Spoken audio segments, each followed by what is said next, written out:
After unifying the 6 states, I renounced my claim to the imperial throne, yielding the hard-won empire to Qin Shi Huang, desiring only to live a life of leisure as a prince of the second generation, savoring the existence of a free-spirited wanderer. But when my nephew Fusu was exiled to Shang Commandery and his life hung in the balance, I could no longer remain idle. This was my first time attending court in 10 years, and yet once I rose to my feet, I would never sit back down again. Chang'an, Prince Fusu pays his respects, he said. Hearing this title, I could not help but roll my eyes in disdain. Is it truly so difficult to simply call me uncle? Must he always burden us with these tedious, rigid formalities? As a transmigrator who once lived in the modern era, I loathe this constant need for ritualized conduct in every aspect of life. The misfortune is that this nephew of mine is a man of stubborn principles.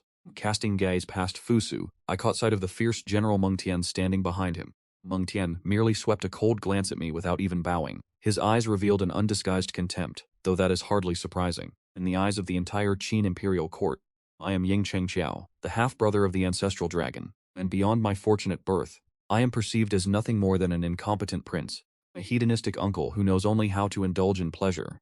Fusu began to prepare a lengthy lecture, but whether he intended to enter or not, I had no patience for his sermonizing, so I turned and stepped directly over the threshold. If he had continued, I would have certainly locked him out. Fusu clearly understood my temperament all too well and could only follow with a bitter smile. Once inside the main hall, I sprawled out on the couch and gestured lazily toward the cushion beside me. Big nephew, aren't you exhausted from maintaining such pretenses all day long? When you are with your uncle, just treat this as your own home. Come, lie down. This unrestrained demeanor only served to deepen the contempt in Meng Tian's eyes. While the state of Qin is not as insufferable as the Confucian scholars, it still places great importance on kneeling when receiving guests. Fusu, feeling helpless, was forced to sit with his back perfectly straight, kneeling respectfully below the couch. Uncle, sitting this way is perfectly fine. I am not tired. Meng Tian could finally restrain himself no longer. He let out a cold snort. The great Qin does not tolerate such decadence as that of General Chang'an. I clasped my hands behind my head, relaxed, and crossed my legs with ease, casting a fleeting, nonchalant glance in his direction. This is my residence. If you wish to stay, stay. If not, then leave. How dare a mere subordinate insult me? Meng Tian flew into a rage, the killing intent honed from years on the battlefield erupting instantly. Just as he was about to strike, Fusu, standing by his side, immediately reached out to stop him. With a grave look in his eyes and out of respect for the eldest prince, he was forced to swallow his anger. Where are the servants? Hurry and bring the food. Do you not see that my nephew has arrived? I bellowed toward the door. Fusu looked troubled. Uncle, I did not come today to dine, but to bid you farewell. My heart tightened, and I sat up abruptly. For him to come personally to say goodbye, his destination must be very far away. My gaze darted between the two of them, and I furrowed my brows. Do not tell me that the emperor has exiled you to the borders. Meng Tian was stunned, saying in astonishment, You did not attend the imperial court. How did you know the eldest prince had been banished to Shang Commandery? So that was it. According to the historical records, it was only after Fusu was banished to Shang Commandery that Zhao Gao forged the imperial decree to grant him death. This was the critical turning point that led the great Qin from prosperity to decline. Setting history aside, this was my own nephew, with whom I shared a deep bond. When did the emperor command you to depart? I asked in a deep voice. At the third quarter of the midday hour, less than an hour remains. I suddenly stood up and shouted toward the door. Where are the servants? Prepare my horse, I am going to the palace. As I grabbed my outer robe and headed out, I did not look back, leaving behind only one sentence. Until I return, watch over my nephew carefully. While you're at it, keep Meng Tian here as well, lest he ruin my plans. Having said that, I rushed out of the manor gate and rode straight toward the Xianyang Palace. The two who were left behind looked at each other in confusion, and Meng Tian's anger surged to the heavens. The eldest prince was already serving a penalty. If he missed the departure time, it would be considered defiance of an imperial decree, he shouted, and with only a few strikes, he floored the guards at the gate. At this critical moment, a man in white, reeking of alcohol, blocked the entrance. My apologies, but since his lordship has not returned, neither of you may leave. The man's eyes were filled with intoxication, his breath reeking of wine. A useless man serves only useless guests. Meng Tian snorted coldly and lunged forward with a fist, fully expecting a single strike to subdue the drunken man. Unexpectedly, after more than 10 exchanges, Meng Tian was kicked in the abdomen by the drunkard and fell to the ground in agony. This fierce general, once a close imperial guard to the first emperor, wore an expression of grave seriousness. He stared intently at the drunkard, suddenly feeling that the man's face seemed familiar, yet he could not quite place it. Fusu hurried forward to help him up, cupped his hands and said, Master Li, my father has commanded me to report to the military. If I miss the hour, I shall become a man lacking in loyalty and filial piety. I beg you to yield the path. The drunkard in white robes shook his head, smiling with an inscrutable depth. His Majesty has already departed for Xianyang Palace. The Crown Prince should remain calm and await the good news. And Tian gritted his teeth. Him? Even the two prime ministers were docked a year's salary for interceding today. What virtue or talent does he possess that would make His Majesty rescind an imperial decree? At that same moment, within the great hall of Xianyang Palace, brother, why have you sent my nephew to the Shang prefecture? Before I even arrived, my voice preceded me, pushing open the heavy palace doors with one hand. The ancestral dragon, who was sitting in the shadows reviewing scrolls, heard this and calmly gestured for all eunuchs and historians to withdraw. He set down his brush and gazed deeply into my eyes. Since when have you started concerning yourself with matters of the court? If any court officials were present, their eyes would surely have fallen from their sockets. The two prime ministers had offered tactful advice, only to be severely punished. Yet here I was, questioning him so brazenly. The emperor, through the ages, often branded a tyrant, showed not the slightest sign of anger. With you here, royal brother, I am too lazy to manage the court, but I cannot bear to see Fusu leave. I walked step by step toward the imperial desk, slammed both hands down upon it, and stared unblinkingly into his eyes. There is no grudge between father and son that lasts past the night. Royal brother, you should be more magnanimous. The two of us locked gazes for a moment. The ancestral dragon eventually withdrew his eyes in defeat, let out a cold laugh, and patted the mountain of bamboo slips before him. I am not as idle as you. Sending Fusu to the Shang prefecture serves a deeper purpose. Even if I told you, you would not understand. He opened a bamboo scroll, picked up his brush again, and my 5 fingers spread out, pinning the scroll firmly under his hand, a smile curling at the corner of my lips. What is there that I would not understand? Is it not that you wish for Fusu to go to the military camp to temper his spirit? With a crisp click, the brush slipped from his hand and fell onto the bamboo scroll. The ancestral dragon's pupils constricted, his face filled with sheer astonishment as he stared at me. This statecraft of an emperor, which even the civil and military officials of the court could not fathom, had been laid bare in a single sentence by me, a younger brother who had never concerned himself with court affairs. Who told you this? His voice trembled with an unusual intensity. I met his shocked gaze and sighed softly. Does such a thing require someone else to teach it? Fusu is far too benevolent. He may serve well as a chancellor, but as an emperor he would be easily manipulated by his subjects. Only the harshness of the frontier battlefields can forge the iron heart of a monarch. Am I not correct, royal brother? You specifically dispatched your beloved general, Meng Tian, to accompany Fusu. This arrangement was truly a calculated effort. I spoke with the confidence of someone who had seen it all before, my tone firm and unwavering. Firstly, Meng Tian possesses formidable martial prowess, enough to ensure Fusu's safety at the border. Secondly, it is to ensure these two can share the trials of adversity in those desolate lands. I paused for a brief moment. Watching the ancestral dragon's pupils contract even further, I pressed on. Meng Tian is the leading figure of the 3rd generation of the Meng clan. If Fusu can win over Meng Tian and Shang Commandery, it is tantamount to securing the loyalty of the entire Meng family, and the position of the Beng family within the Qin army is unshakable. This also means that Fusu has effectively seized the hearts of half the Qin military. Upon hearing this, the ancestral dragon's deep, enigmatic eyes suddenly blazed with light. It was the fervor and shock of finally encountering a kindred spirit. He gripped the edge of the table, his knuckles turning pale, his voice dropped, yet he could not conceal his excitement. Is there anything else? Continue. I tapped my chest twice, a faint smile tugging at the corners of my mouth. Your masterpiece in this game of chess, royal brother, is choosing this exact moment. Now that the world has just been pacified, the officials are waiting in restless anticipation, at this critical juncture, to establish the crown prince. You have chosen this very moment to banish the prince to Shang Commandery. On the surface, this serves as a smokescreen for the civil and military officials, suggesting Fusu will not be the crown prince. In this way, he can safely train far away from the vortex of the imperial court, and simultaneously avoid the schemes and assassinations lurking in the shadows. I retracted my smile, my gaze deepening with hidden meaning. Naturally, this could be considered a 2-birds-with-1-stone strategy by my imperial brother, but this opportunity also happens to leave the stage open for the other princes, to see if, in the absence of imperial suppression, any hidden dragons might emerge to reveal their true talents. The first emperor slammed his palm onto the imperial desk and stood up abruptly. In that moment, the way he looked at me had changed completely. If it were any other suspicious monarch, being seen through so thoroughly would have surely incited a murderous intent. Yet this emperor through the ages standing before me possessed a heart capable of embracing all things and absolute self-confidence, firmly believing that all the talents in the world could be commanded by him.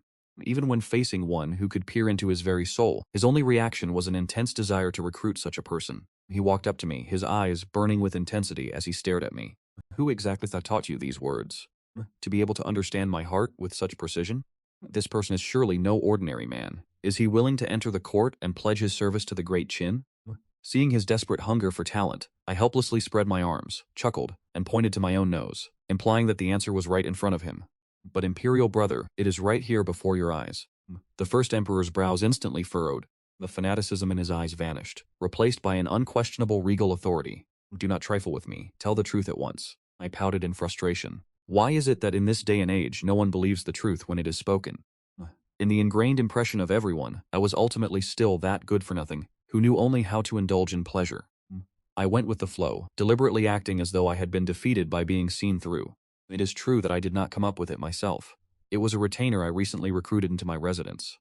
Upon hearing this, the first emperor's expression finally softened. He clearly assumed that my hesitation to reveal the man's name was merely a ploy to seek a reward. Thus, he laughed heartily, waved his hand with a flourish, and decisively commanded me to reveal the man's identity. As long as you hand this person over, I will consider it a meritorious act of recommendation, and I will grant you special permission to enter the Palace of the Six Kingdoms and choose 2 beauties to take back to your estate. The Palace of the Six Kingdoms that Ying Zheng spoke of was built as a replica. Every time the state of Qin conquered a capital city, Ying Zheng would reconstruct that kingdom's palace at a 1-to-1 scale and install the concubines and princesses of that dynasty within. The great Qin had extinguished the 6 kingdoms. Now, Xianyang housed the palaces of all 6, and the beauty within the palace of the 6 kingdoms was as vast as the clouds. I found myself somewhat tempted. I seriously considered whether I should simply find some random retainer to deceive and be done with it. I have beauty. The retainer gains status. It would be mutually beneficial. Stop it, Your Majesty. Do not try to entice me any further. You could offer me countless beauties, but it would be to no avail. My retainers have no desire to serve as officials. I cannot force them to do what they despise. Ying Zheng believes these words, yet outside of the Qin family, the world regards him as a tyrant, not an enlightened ruler. Many talented scholars refuse to serve Qin solely because they find his conduct intolerable. With a disappointed sigh, Ying Zheng cast a sullen glance in my direction. If that is the case, why have you not yet departed? You are not providing meals today, and I am famished to the point of desperation. I seethed inwardly, thinking, if you had not banished my nephew to Shangjun, do you truly believe I would even spare you a second glance? The imperial cuisine is abysmal. If you had not forced me to remain here previously, I would not have deigned to eat it even once. Your Majesty, the day Fusu departs for Shangjun is the day the great Qin shall collapse. I expected Ying Zheng to erupt in a fit of rage, yet he merely furrowed his brows. How do you explain such a claim? In truth, the flames of fury were already burning intensely within his heart, yet he restrained himself from lashing out. It is his nature. No matter how incensed he may be, he insists on letting his opponent finish their words. Majesty, first tell me what pretext you are using today to banish Fusu to Shangjun. The inner flames flared violently, no longer capable of being suppressed. You know nothing, yet you dare claim that the great Qin is on the verge of collapse. Your Majesty, let us discuss this calmly. Pray, put away your sword. The Qin statutes clearly state that those who utter treasonous speech shall face death by the destruction of their clan. The Emperor shows mercy beyond the law by ordering the execution of only you. The Qin state is governed by law, Your Majesty. By all means, execute me with the clan extermination punishment. Avoiding the 2 sword strikes from Ying Zheng, I shouted while fleeing for my life. You may spare others, but under no circumstances should you spare your older brother. I was forced to pledge that within 3 days, I would certainly enter the palace for an audience.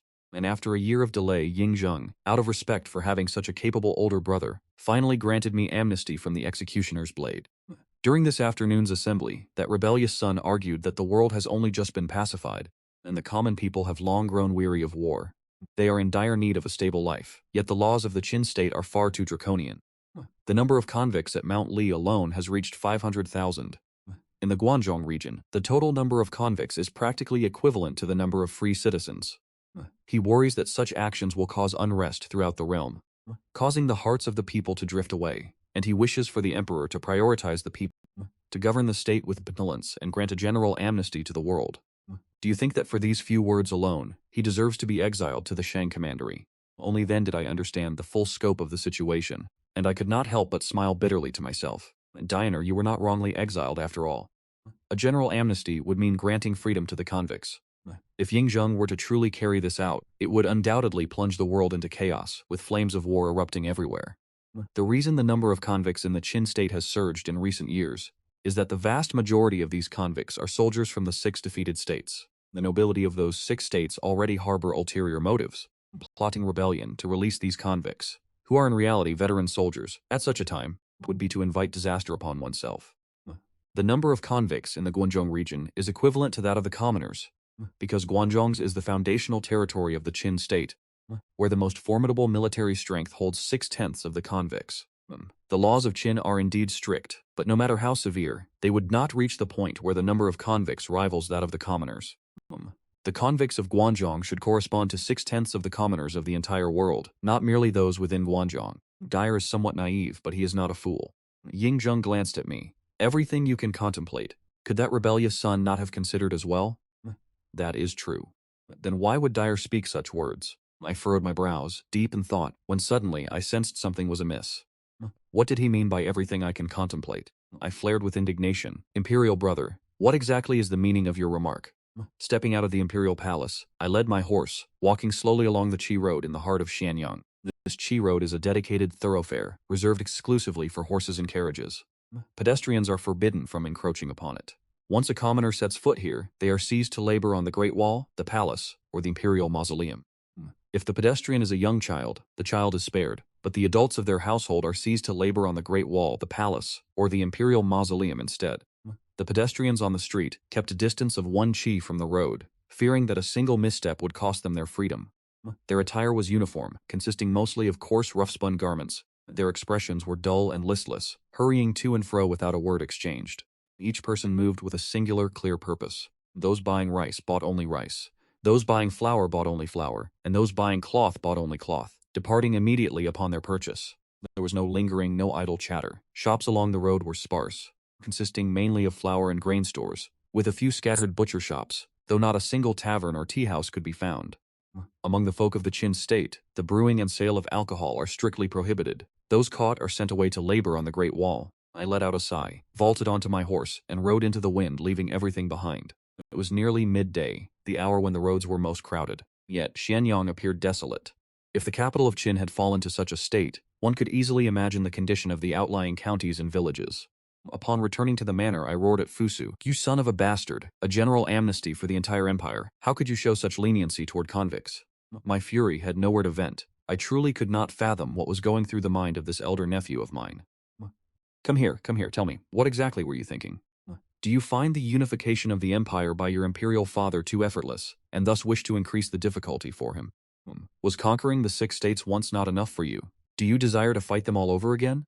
Fusu bowed his head, filled with remorse, and pleaded gently, "Uncle, please calm your anger. If you want me to calm down, then tell me why you did such a thing." Meng Tian, who had been observing in silence, could no longer remain still, and stepped between the uncle and nephew. The eldest young master is only acting out of kindness. Why take it to such an extreme? Meng Tian stepped aside, the expression on Fusu's face showing signs of anxiety. Of all virtues, filial piety, one dare not defy the words of an elder. If uncle desires Fusu's life, how could Fusu dare to disobey? The Confucians. I have read a little of their teachings. I laughed aloud and draped my arm over Meng Tian's shoulder, a gesture of extreme intimacy. Meng Tian.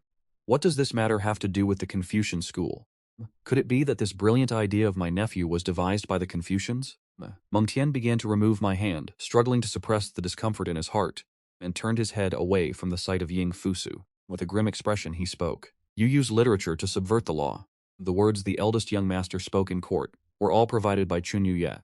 After I returned from the imperial palace, although I did not bring back an order for Fusu to cancel his departure to Shang Commandery, I did bring back an order for Fusu to attend court tomorrow. According to Ying Zheng's original oral decree, if he had departed for Shang Commandery today, he naturally would have been unable to attend court tomorrow. This could be considered a roundabout way of saving him. The task that the 2 chancellors could not accomplish, I had achieved. This caused Meng Tian to temporarily view me in a different light, seeing how the emperor bestowed such great favor upon this disgrace. Thus, he was willing to disclose certain matters to me. He did not believe I could change anything, but hoped to use my voice to relay his words to the ears of Ying Zheng. No content provided. Ying Fusu's brows knit tightly together. His shout of silence was even louder than the congratulations from before. Looking closely, one could even see a flicker of rage in his eyes. How dare you address my teacher by his name to my face? Faced with the questioning of Fusu, Meng Tian lowered his head to acknowledge his error. A hint of amusement played upon my lips. And Tian is of the same age as Ying Zheng. In terms of seniority, he is an elder to Fusu. Fusu has always treated Tian with the utmost courtesy, never before offering such a stern rebuke. A hint of amusement played upon my lips. Meng Tian is of the same age as Ying Zheng. In terms of seniority, he is an elder to Fusu. Fusu has always treated Meng Tian with the utmost courtesy, never before harshly reprimanding this elder of his. This sudden outburst of anger felt remarkably forced. There is something amiss here. He has quite a temper today. Get out. Fusu kept his mouth tightly shut, while Meng Tian stood in bewildered silence, gazing at the future heir to the Qin throne. The eldest prince of Great Qin, Fusu, bowed respectfully to his uncle to excuse himself. After taking his leave, he headed straight for the main entrance, while signaling Meng Tian with a wink. The gesture was a silent command for Meng Tian to follow him immediately. Meng Tian walked out in a state of bewilderment. Earlier that afternoon, Fusu stood firm despite the increasingly dark expression on Ying Zheng's face. Without a hint of fear, he clearly and boldly proposed a general amnesty for the empire. During this exchange, Ying Zheng interrupted Fusu twice, ordering him to leave the imperial court. Fusu refused to comply, claiming it was for the sake of the common people. He demanded that Ying Zheng hear him out until he had finished speaking. As these events collided in his mind, thousands of questions surfaced in Meng Tian's thoughts. Why? For what reason?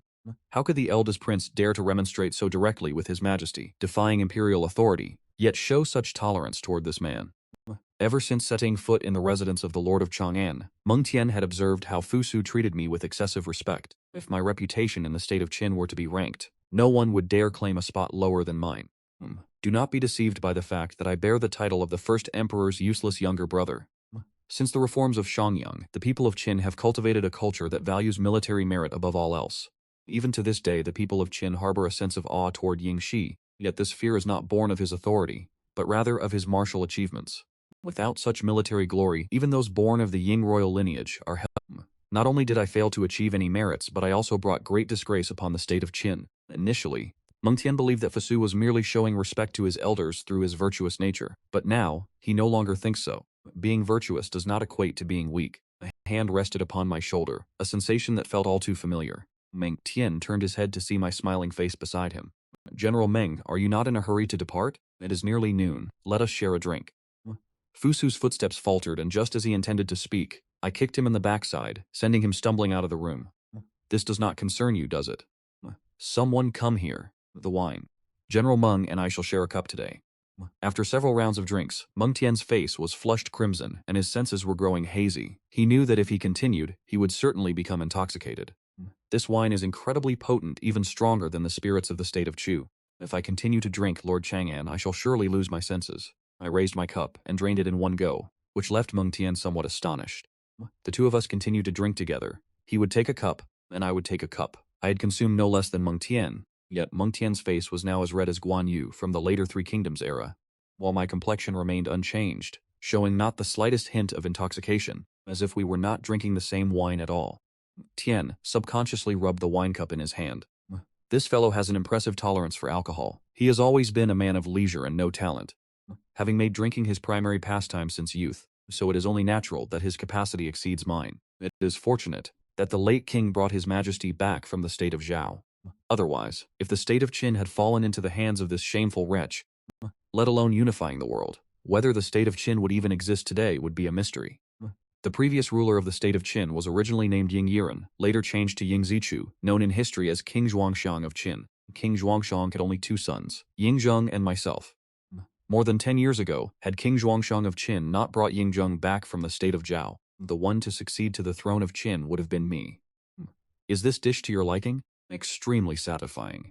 Meng Tian knew that the feasts granted by his majesty could hardly compare to this.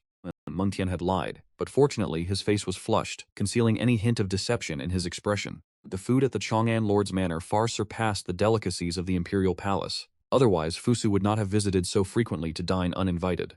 We are of the same age, so you may simply address me as Brother Meng. Now that we have finished the meal and shared the wine, shouldn't Brother Meng finally tell me about the affairs of the Confucian school? It is just as I suspected. This second son is truly deeply concerned for the eldest young master. Meng Tian thought to himself, the emperor is the master of all subjects. How could I dare to be his equal? Chang'an Lord, please just address me by my name. I nodded. I understood that Meng Tian wanted to distance himself from me, but I did not care. I only wished to use Meng Tian to learn about the situation regarding my eldest nephew. Our goals were aligned, and in a sense we were working toward the same objective. The eldest young master's mentor is Chun Yu Ye, a native of the Qi state, who once served as an erudite there and holds immense influence within the Confucian school. The speech and conduct of the eldest young master are deeply influenced by Chun Yuyue. His opposition to the emperor in the imperial court is undoubtedly linked to Chun Yuyue. I took a sip of wine and clicked my tongue, asking, does the Confucian school possess such great influence in the Qin state?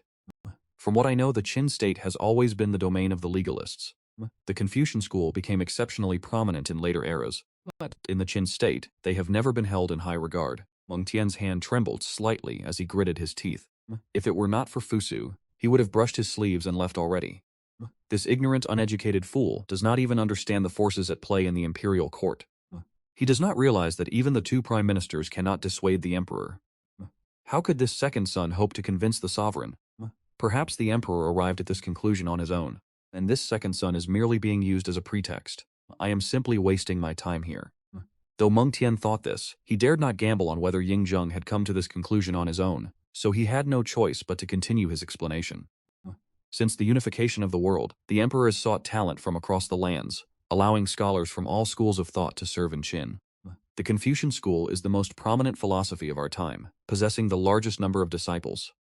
The number of Confucian scholars at court has surpassed the legalist scholars. Yet since the reforms of Shangyang, the Qin state has been the sanctuary of the legalists, and the only nation governed purely by legalist doctrine. When a group gathers in large enough numbers, they inevitably seek a voice in governance, especially in this era of the 100 schools of thought, competing for influence. To have a voice in the Qin imperial court is to dictate political policy. I understand now. Leave this matter to me. If anyone else had claimed to understand, Meng Tian might have believed them, but because it was me, Meng Tian remained silent. Understand? What exactly do you think you understand? You speak as if the situation were not already abundantly clear. Seeing Ying Tian remain unresponsive, I continued. The Confucian school advocates for governing the nation through propriety, using virtue to subdue the masses and restoring the rights of the Zhou dynasty. The eldest grandson is being manipulated, effectively becoming a mouthpiece for the Confucians. I shall clarify this to the emperor during tomorrow's morning court. Tian replied with gratitude. I have troubled you, Lord Chang'an. This second son finally understands. After the servants escorted Meng Tian out, I poured myself a drink and began to reflect. The Meng family's elder, Meng Ao, had served 4 generations of the Qin kings. With hair white as frost, he lay upon his soft couch, listening to his grandson, Meng Tian, recount every detail of what transpired at the Chang'an military estate. So you and young Master Chang were intercepted at the estate by Ying Chengqiao. Yet after the second son visited the imperial palace, His Majesty truly changed his mind? A feat that even the left and right prime ministers could not accomplish, he achieved with ease. Young Master Chang has indeed been granted a reprieve. Grandfather, why do you show no sign of surprise? Meng Ao sat up, his back hunched, and Meng Tian hurriedly stepped forward to support him. With a mysterious air, Meng Ao said, the relationship between His Majesty and Lord Chang'an has always been profound. It is merely that you youngsters are unaware of the past. Regarding the throne of Qin all those years ago, had Lord Chang'an not voluntarily stepped aside, events would have unfolded quite differently, but that is a tale buried by time. Having reached this point, Meng Ao stopped mid-sentence. Meng Tian sensed that there was a great secret hidden within these words, and he pressed his grandfather for more. But no matter how he interrogated him, the elder, who had previously never withheld a single word from him, remained tight-lipped, refusing to disclose even a fraction of the truth. Why on earth do you keep pestering me? If there is nothing else, leave at once. Do not disturb this old man's rest. Seeing that he could extract no further information from Meng Ao, Meng Tian helplessly replied, since grandfather refuses to speak, I shall cease my questioning, but you must at least instruct me on how the Meng family should conduct itself in court tomorrow. Meng Ao chuckled. Is there to be a court assembly tomorrow? The number of times His Majesty has held court now exceeds even the reign of King Zhaoxiang. The state of Qin is indeed prospering. You have already been dispatched. Regarding matters unrelated to His Majesty, consider young Master Chang as your commander. Wherever he points, you shall strike. Wu. I am not a native of Qin. I came from afar, and the reason I have stood firm in the state of Qin lies not only in my ability to wage war but also in my absolute loyalty. Meng Tian replied, Sewer understands. Tomorrow I shall raise the banners and cheer for Lord Chang'an. What does this matter have to do with Lord Chang'an? Lord Chang'an intends to attend the imperial court tomorrow. He wishes to participate in state affairs. He did not understand why his great-uncle reacted so violently upon hearing that Lord Chang'an would attend the court, as a sharp agonizing pain radiated from his wrist, a grip that truly did not seem possible for an elderly general to possess. Having been bedridden for years, his great-uncle should not have possessed such vitality. Lord Chang'an wishes to attend the court? From whom did you hear this? Who told you? Speak at once. Meng Ao's expression was one of extreme urgency. He no longer cared for the young masters of the state of Qin, whether Fusu might be exiled to the borderlands. nor did he care which faction Meng Wu supported.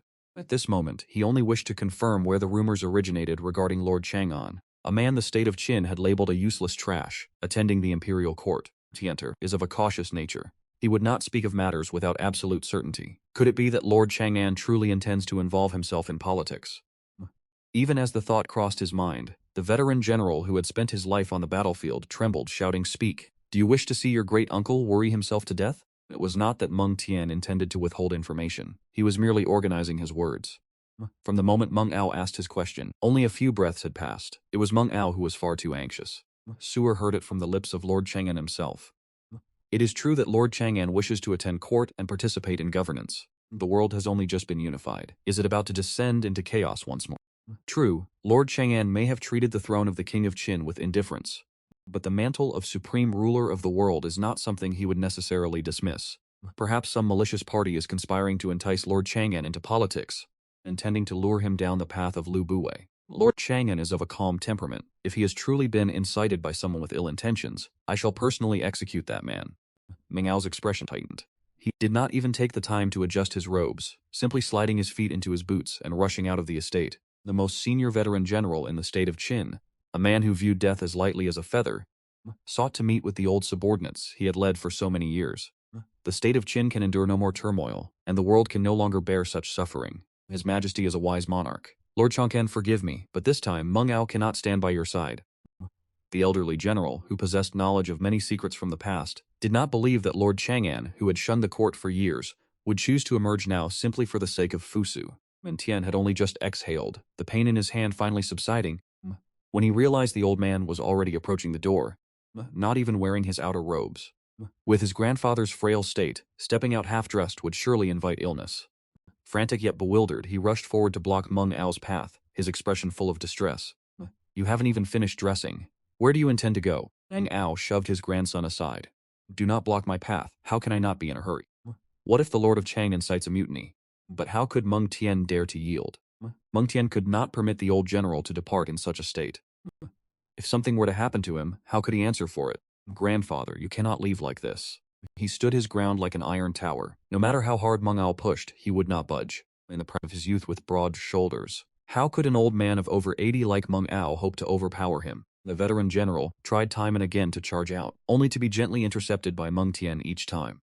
"You wretched brat, do you dare lay hands on me?" Meng Ao was desperate to leave, yet blocked at every turn by Meng Tian, his fury boiling over as he cursed, "Grandfather, it is not that your grandson refuses to let you go, but surely you must at least explain the reason to me. At the very least, you must dress properly to guard against the cold wind outside." Meng Tian spoke with earnest persuasion, as if you would understand even if I told you.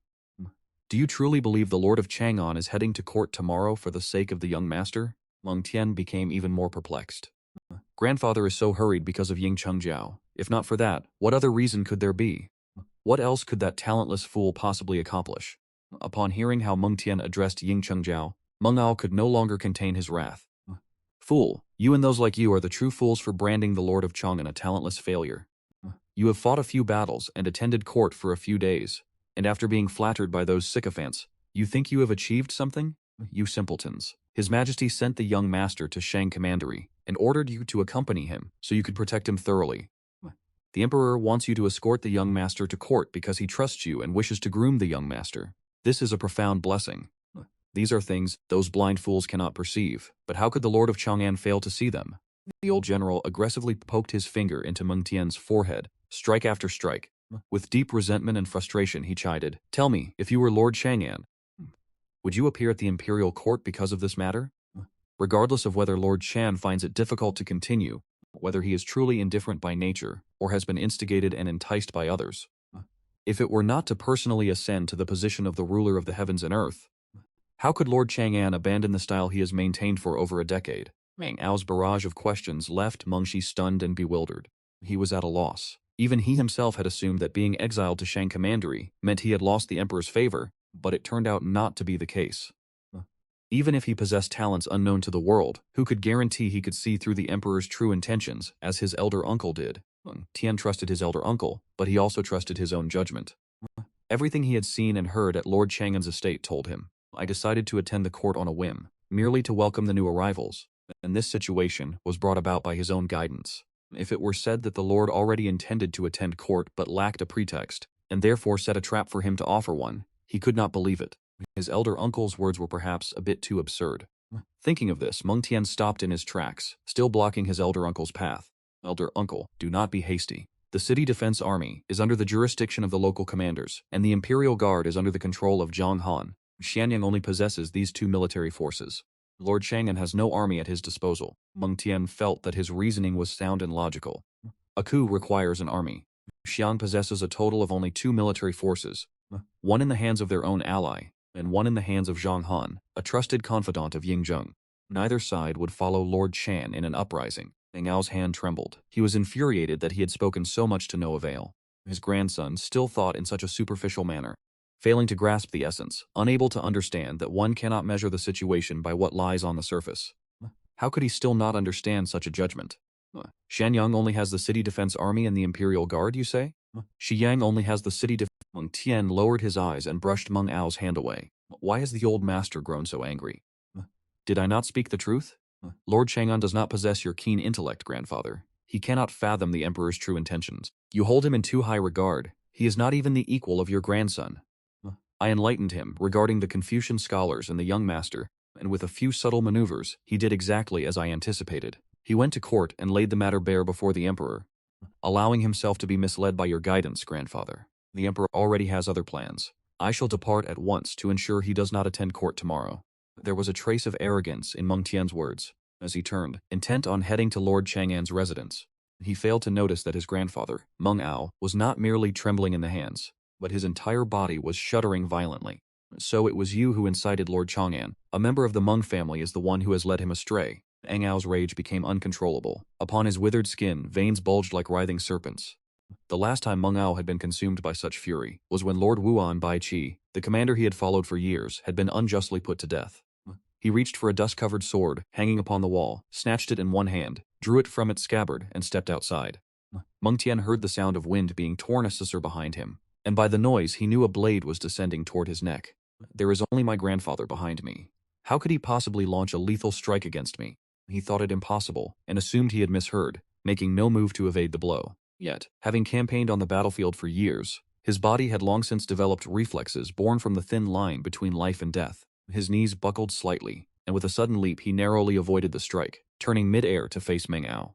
As he spun, Meng Tian saw Meng Ao holding the keen sword, aiming a lethal strike directly at his head. He had not misheard. He scrambled backward, darting out the door and into the courtyard, drenched in a cold sweat.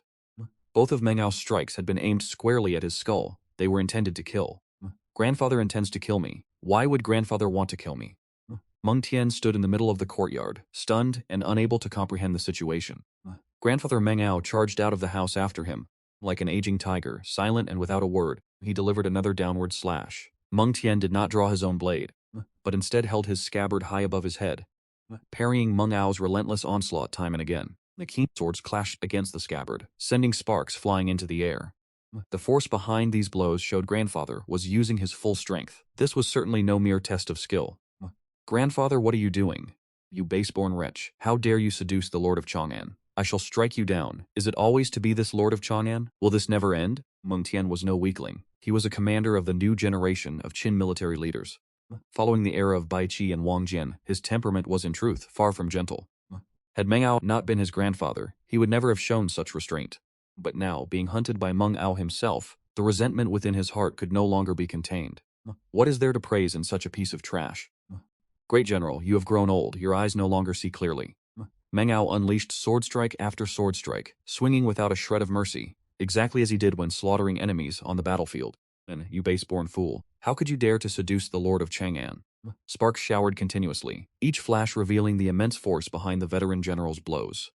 Though I may be incompetent, I have never let Qin suffer humiliation. I have never allowed the disgrace of the Tunlu rebellion to remain. Meng brought his blade down once more, but this time he did not lift it. Instead, he pinned Meng Tian's scabbard firmly to the ground. The grandfather and grandson stood face to face, less than half a meter apart, both glaring with fury. Their eyes widened, neither willing to yield to the other. After 2 breaths, a look of profound sorrow appeared in Meng Ao's eyes. Lord of Chang'an, you are not worth this. Meng Ao felt it was not worth it. Had it not been for the Tunliu mutiny, the state of Qin would have long since collapsed. How else could His Majesty have ended a century of war? He ground his remaining teeth together. Facing the grandson he had once believed he could entrust with the future, he sternly warned his kin. If I hear you disrespect the Lord of Chang'an again, the Meng family shall consider you no longer one of our own. The following day at Shanyang Palace, unlike the imperial courts of later dynasties where officials stood, the ministers of Qin knelt upon soft cushions, with low tables placed before them. Within the hall, the courtiers whispered among themselves, and the subject of their discussion revolved almost entirely around one man. The Lord of Chang'an of Qin, Ying Chengqiao, why has he come? Look at his demeanor. Is there any decorum left? To stand in the same ranks as such a piece of trash is a true disgrace. Those who entered the Shanyang Hall for court were the high ministers of Qin, all of whom had rendered great service to the state. Beside me, Fusu sat with his hand resting on his belt. Reaching for the precious sword he had been forced to surrender before entering the hall, his face flushed, not with shame but with indignation. He was furious that these ministers would dare to speak of his uncle in such a manner. However, sitting beside Fusu, I did not harbor the same thoughts as he did. I crossed my legs, slumped over the low desk, folded my arms to pillow my head, and closed my eyes to drift into a deep slumber. The noise within the palace was considerable, yet it failed to disturb my rest in the slightest. After the passing of a tea break, the first emperor Ying Zheng arrived. From the very moment Ying Zheng stepped into the Shanyang Palace, the murmurs of the court ceased instantly. This first emperor, who had achieved a feat unprecedented in history, walked in. Wearing his ceremonial crown, he took his seat upon the throne at the highest point of the 9-foot dais. His seasoned gaze swept across the ministers below.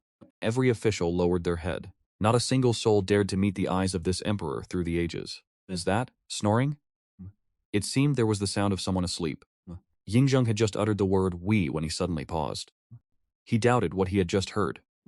Was there truly someone bold enough to sleep during the morning court session? Perhaps they had spent a restless night and were simply fatigued.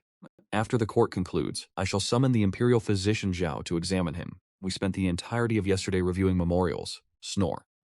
The chief of the Shafu office, standing beside Ying Zheng, used his left sleeve to conceal his right hand as he gestured in a certain direction. That place, the Lord of Chang'an. Yingstem followed the direction of Zhao Gao's hand and saw me sprawled across the desk. It was that little brat. He chuckled softly and scolded under his breath. In this world, everyone treats me as their sovereign. Millions fear me and hold me in awe. Only Chengqiao has ever regarded me merely as an elder brother. Suppressing his smile, his expression turned stern, though his voice remained controlled as he called out, Ying Chengqiao. I was in the midst of a chess game with the Duke of Zhou. Naturally, I heard nothing, but Fusu heard him, and he began to shake me. The vigorous shaking quickly forced me to wake. I wiped the drool from the corner of my mouth with my sleeve, still appearing dazed with sleep. Uncle, forgive my rudeness. I knew Fusu was apologizing for waking me, as in the rituals of the Confucians. A junior must show unconditional obedience to their elders. My dear nephew? I threw my left arm around Fusu, pulling him close and pressing my face against his. Uncle, today let me show you the truth. What are you saying, Uncle? Fusu does not understand. Though Fu spoke these words, a sudden panic rose within his heart. Uncle, what are you planning to do? Chengqiao, His Majesty is calling you. Ying Zheng feigned dissatisfaction as he spoke. Why are you so lethargic? Did you spend the night at the pleasure houses again? In the state of Qin, the term pleasure house was a euphemism for brothels. Ha ha. The court officials all burst into laughter. In the state of Qin, who did not know that half of the tax revenue from the pleasure houses was contributed by the Lord of Chang'an. The Lord of Chang'an is truly extravagant.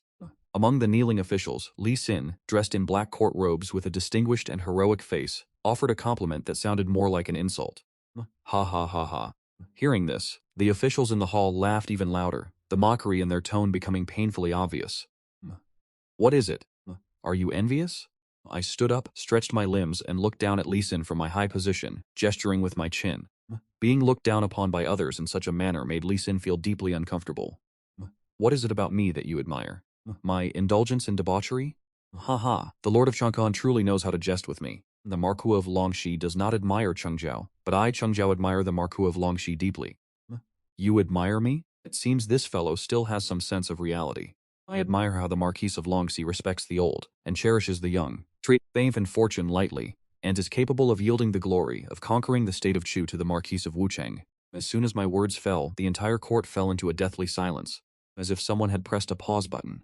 Everyone's gaze shifted between me and Li Xin with a strange intensity. Years ago, right here in the Shanyang Palace, the first emperor, Ying Zheng, sought to conquer the state of Chu and asked the renowned general Wang Jian, Wang Jian, how many troops do you require to conquer the state of Chu?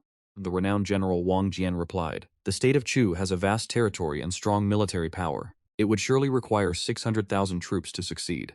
Ying Zheng felt it was too many and shook his head in dissatisfaction. 600,000 troops comprised nearly the entire military strength of the state of Qin. Li Xin stood up immediately, brimming with absolute confidence as he declared, "The state of Chu is not so formidable. A mere 200,000 troops will suffice." Ying Zheng was overjoyed and immediately appointed Li Xin as the commander, tasking him to lead 300,000 Qin soldiers to conquer the state of Chu, before turning to say to Wang Jian, "You are truly getting old." Taking advantage of the situation, Wang Jian requested retirement to his hometown, a plea which Ying Zheng granted. However, in that fateful campaign to annihilate Chu, Li Xin met with utter defeat. 200,000 Qin soldiers buried their bones forever in a foreign land. Only then did the first emperor, Ying Zheng, realize the profound wisdom and deep strategy of Wang Jian, personally journeying to request Wang Jian's return, placing him in command of 600,000 troops, which finally allowed them to annihilate the state of Chu. This historical blunder remained a lifelong humiliation for Li Xin. The merit of conquering Chu did not belong to him, and it was not that he magnanimously yielded the glory, but rather that he simply lacked the capability. Casting all decorum aside, he leaped to his feet and pointed at me in a towering rage, shouting that I was wrong, while my face remained entirely innocent.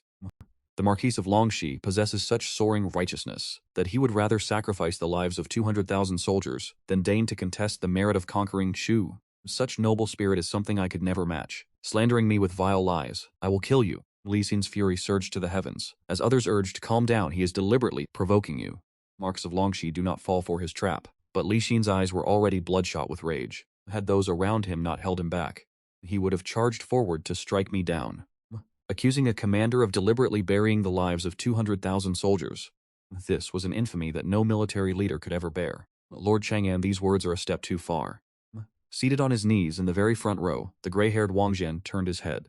He had truly grown old. Yet, he remained the preeminent legendary general of the state of Qin. Among the 7 warring states, excluding Qin's, he alone had annihilated the 2 most battle-hardened nations, the state of Zhao and the state of Chu. As for the states of Yan, Qi, and Wei, they were conquered by his son Wang Ben. The state of placed supreme value on martial prowess, holding those with illustrious military achievements in the highest regard. And Wang Jian stood unparalleled, possessing the most glorious military records in all of Qin. Victory and defeat are common occurrences in warfare. Aside from Lord Wuan, how could there be an invincible general in this world? The Marquis of Longxi suffered a setback only because he was ambushed by treacherous foes. Lord Chang'an, you should not insult the Marquis of Longxi. The Marquis of Longxi is deeply versed in the art of war and proficient in military strategy. When it comes to military affairs, Lord Chang'an, you are still far inferior to him. The Marquis of Wucheng spoke no falsehood. A court official close to Lian sneered, mocking. As for you, are you even worthy of being mentioned in the same breath as the Marquis of Longxi?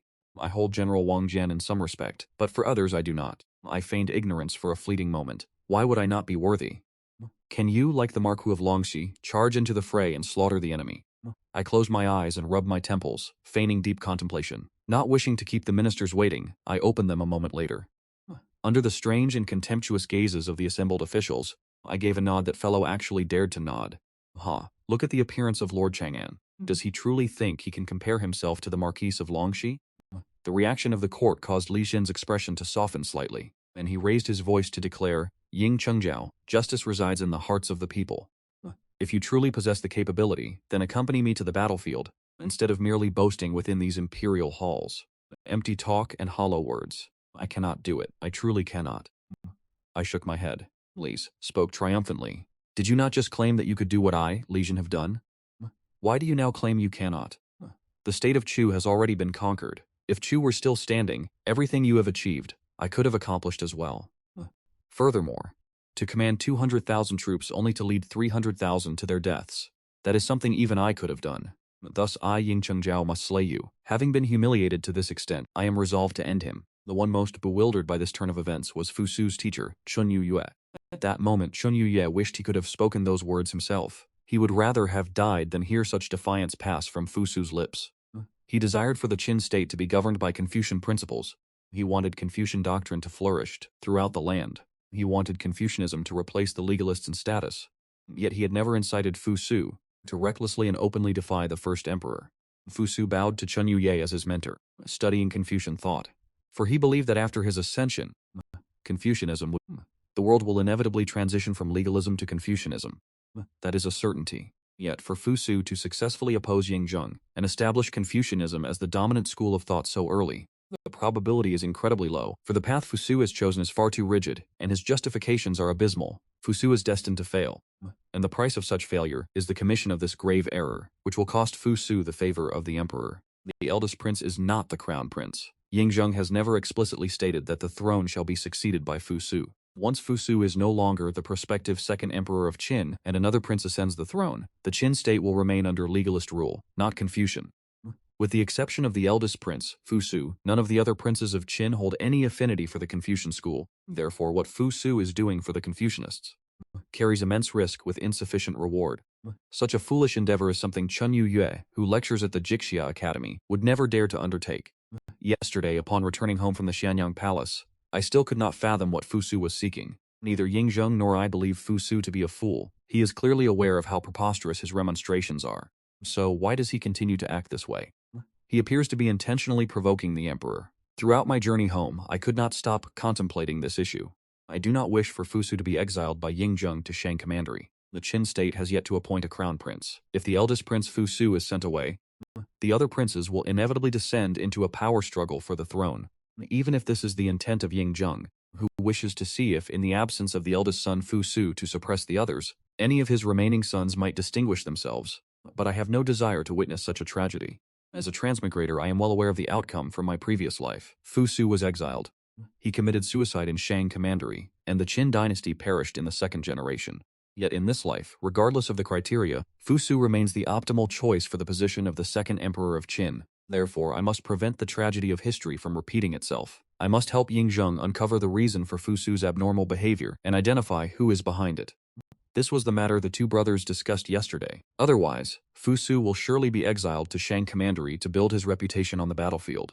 How could one who aspires to be a monarch allow himself to be deceived by his subjects? Upon returning home, I confronted Fusu directly, though naturally I gained nothing from the exchange. It was only when Meng Tian intervened that Fusu began to reprimand him. When I detained Meng Tian, I confess I held little hope. I did not expect to learn the truth from Meng Tian's lips, for Fusu's conduct was far too overt. Meng Tian is of a similar age to Ying Zheng. He shares a deep bond with him and serves as a mentor to Fusu, a Fusu who has been deeply influenced by Confucian ideology. How could you dare to reprimand a senior in such a loud, boisterous manner? It seemed as though Fusu had deliberately maneuvered me into keeping the backline, even attempting to draw the uncle's attention toward the Confucianists just before his departure. Do you see now if it was worth it? I spoke softly. The morning court session is over. Go find the crown prince and have a chat.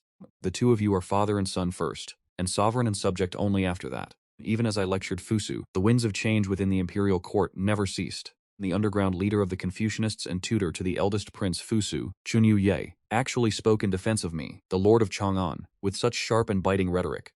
He did not hesitate to criticize the first emperor's very name and legitimacy. This left the entire imperial court caught completely off guard. Yesterday it was the eldest prince defying his majesty. Today it is Chen Yue defying his majesty. What is the Confucian school plotting? Have they grown tired of living? The commandant of justice, Li Si, stood up. His expression was naturally cold and severe. Your Majesty, this man Chen Yue shows utter contempt for his sovereign. I request that he be expelled immediately. The Qin state governs by law. Is there any statute that dictates punishment for one's words? I have committed no crime. By what authority does the commandant of justice seek to banish me? Li Si turned to face Chen Yue. I have heard that Duke Jing of Qi once asked Confucius about governance. Confucius replied, let the ruler be a ruler, the subject a subject, the father a father, and the son a son. Dare I ask, Master Chunyu, how do you interpret this passage? Do the actions of Master Chunyu truly align with the teachings of Confucius? Just as Chen Yue used legalist theories to refute Li Si, Li Si immediately countered by using Confucian ideology to cross-examine Chen Yue. Yet, Chen Yue's scholarship was no empty reputation. He replied with composure, Confucius said that a ruler must act as a ruler, a subject must fulfill the role of a subject, a father must act as a father, and a son must act as a son. Each individual must perform their duties correctly, upholding the obligations of their station. As a subject, it is my duty to correct the mistakes of the sovereign I serve. This is entirely consistent with the words of Confucius. Chen Yue's opening argument was well crafted, but Li Si would not concede to the points that followed. Li Si spoke with stern gravity. Deciding the rewards or punishments of a subject is a matter for the sovereign alone to weigh. You, as a mere subject, presume to use your own judgment to dictate the fate of the Lord of Chang'an, a subject encroaching upon the sovereign's own deliberations. Is this truly the conduct expected of a loyal official? Majesty, when Guanzhong was alive, whenever Duke Wan of Qi erred, Guanzhong would remonstrate and correct him. Although it displeased Duke Wan, it allowed the state of Qi to become a hegemon during the spring and autumn period. After Guanzhong passed away, Kaifeng, Yia. Those three sycophants flattered Duke Wan of Qi, leading to ruin. Duke Huan of Qi was overjoyed, yet as a paramount hegemon, he was eventually left by those three men to starve to death within his own palace. This left his remains to be consumed by maggots. Though I may not be the equal of Guanzhong, the service I render to you is no different from his. If your majesty were to dismiss me today without cause, and refuse to heed my remonstrance, would any official with the great talents of a Guanzhong dare to speak truth to power in the future? If this continues, the only ones remaining in the imperial court will be petty men like Li Si. Your majesty may be pleased now, but you will pay the price for this in the days to come. It is finished. This matter has reached a point of no return. Li Si was shaken to his core. Chun Yue's voice sounded as if it were torn from his very heart, resonating from the depths of his lungs throughout the Shanyang palace. Ying Zheng did not look up at Chun Yue, his tone indifferent. You speak to me in such a manner. Tell me, what is it that you seek? What is it that the Confucian school seeks? Ying Zheng spoke with a hint of suspicion. Do you no longer wish to live? Does the Confucian school no longer value its own existence? Or do you take me for a weakling, thinking I have forgotten how to kill? On the surface, one could not truly detect any killing intent emanating from Ying Zheng, yet everyone present, whether it was the legendary General Wang Jian, who had rendered immense service to the heavens, or the chancellors who held power over the entire world, felt their hearts constrict in unison, as a chill seeped into their very marrow. His Majesty is enraged. That was the singular thought shared by all the courtiers. At this moment, no one was foolish enough to draw the attention of Ying Zheng, nor would they dare shoulder the thunderous wrath of the first emperor on behalf of Chun Yu.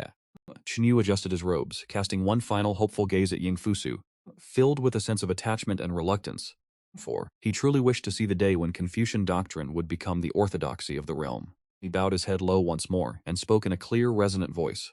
Leaf is what I desire, but if the two cannot be preserved together, I would rather cast aside my life to uphold the greater righteousness. These words were spoken with such vigor, as if they carried an inexhaustible aura of noble integrity. Ying Fusu, who had been sinking into the depths of despair, felt the flame within his heart, which had long since extinguished, suddenly roar back to life upon hearing these words. My teacher must surely have a hidden burden. Just as he was about to open his mouth to beg Ying Zheng to spare Chun Yu, the hand that had been resting upon his head applied force at the critical moment. A surge. This time, his meridians have been sealed, rendering him momentarily powerless to act. I let out a sigh. I had hoped for a moment of respite, yet it seems I am forced to take the stage after all. Your Majesty, I called out clearly. It was difficult enough to find someone to speak in my favor. Could we perhaps spare his life? I spoke with an air of complete indifference, leaving the courtiers filled with suspicion. The emperor was truly enraged. It was the kind of cold fury that precedes a massacre. One would think you were speaking to the emperor in jest. As expected, Ying Zheng's fury shifted, and he warned, Speak another word, and you shall be docked 3 years of your salary. The ministers whispered among themselves, arguing that the fault lay entirely with this brat, and that the emperor should have docked him 10 years of salary instead. Your Majesty, are you not curious? Chun Yu has never seen eye to eye with me. Why would he deign to speak in my defense today?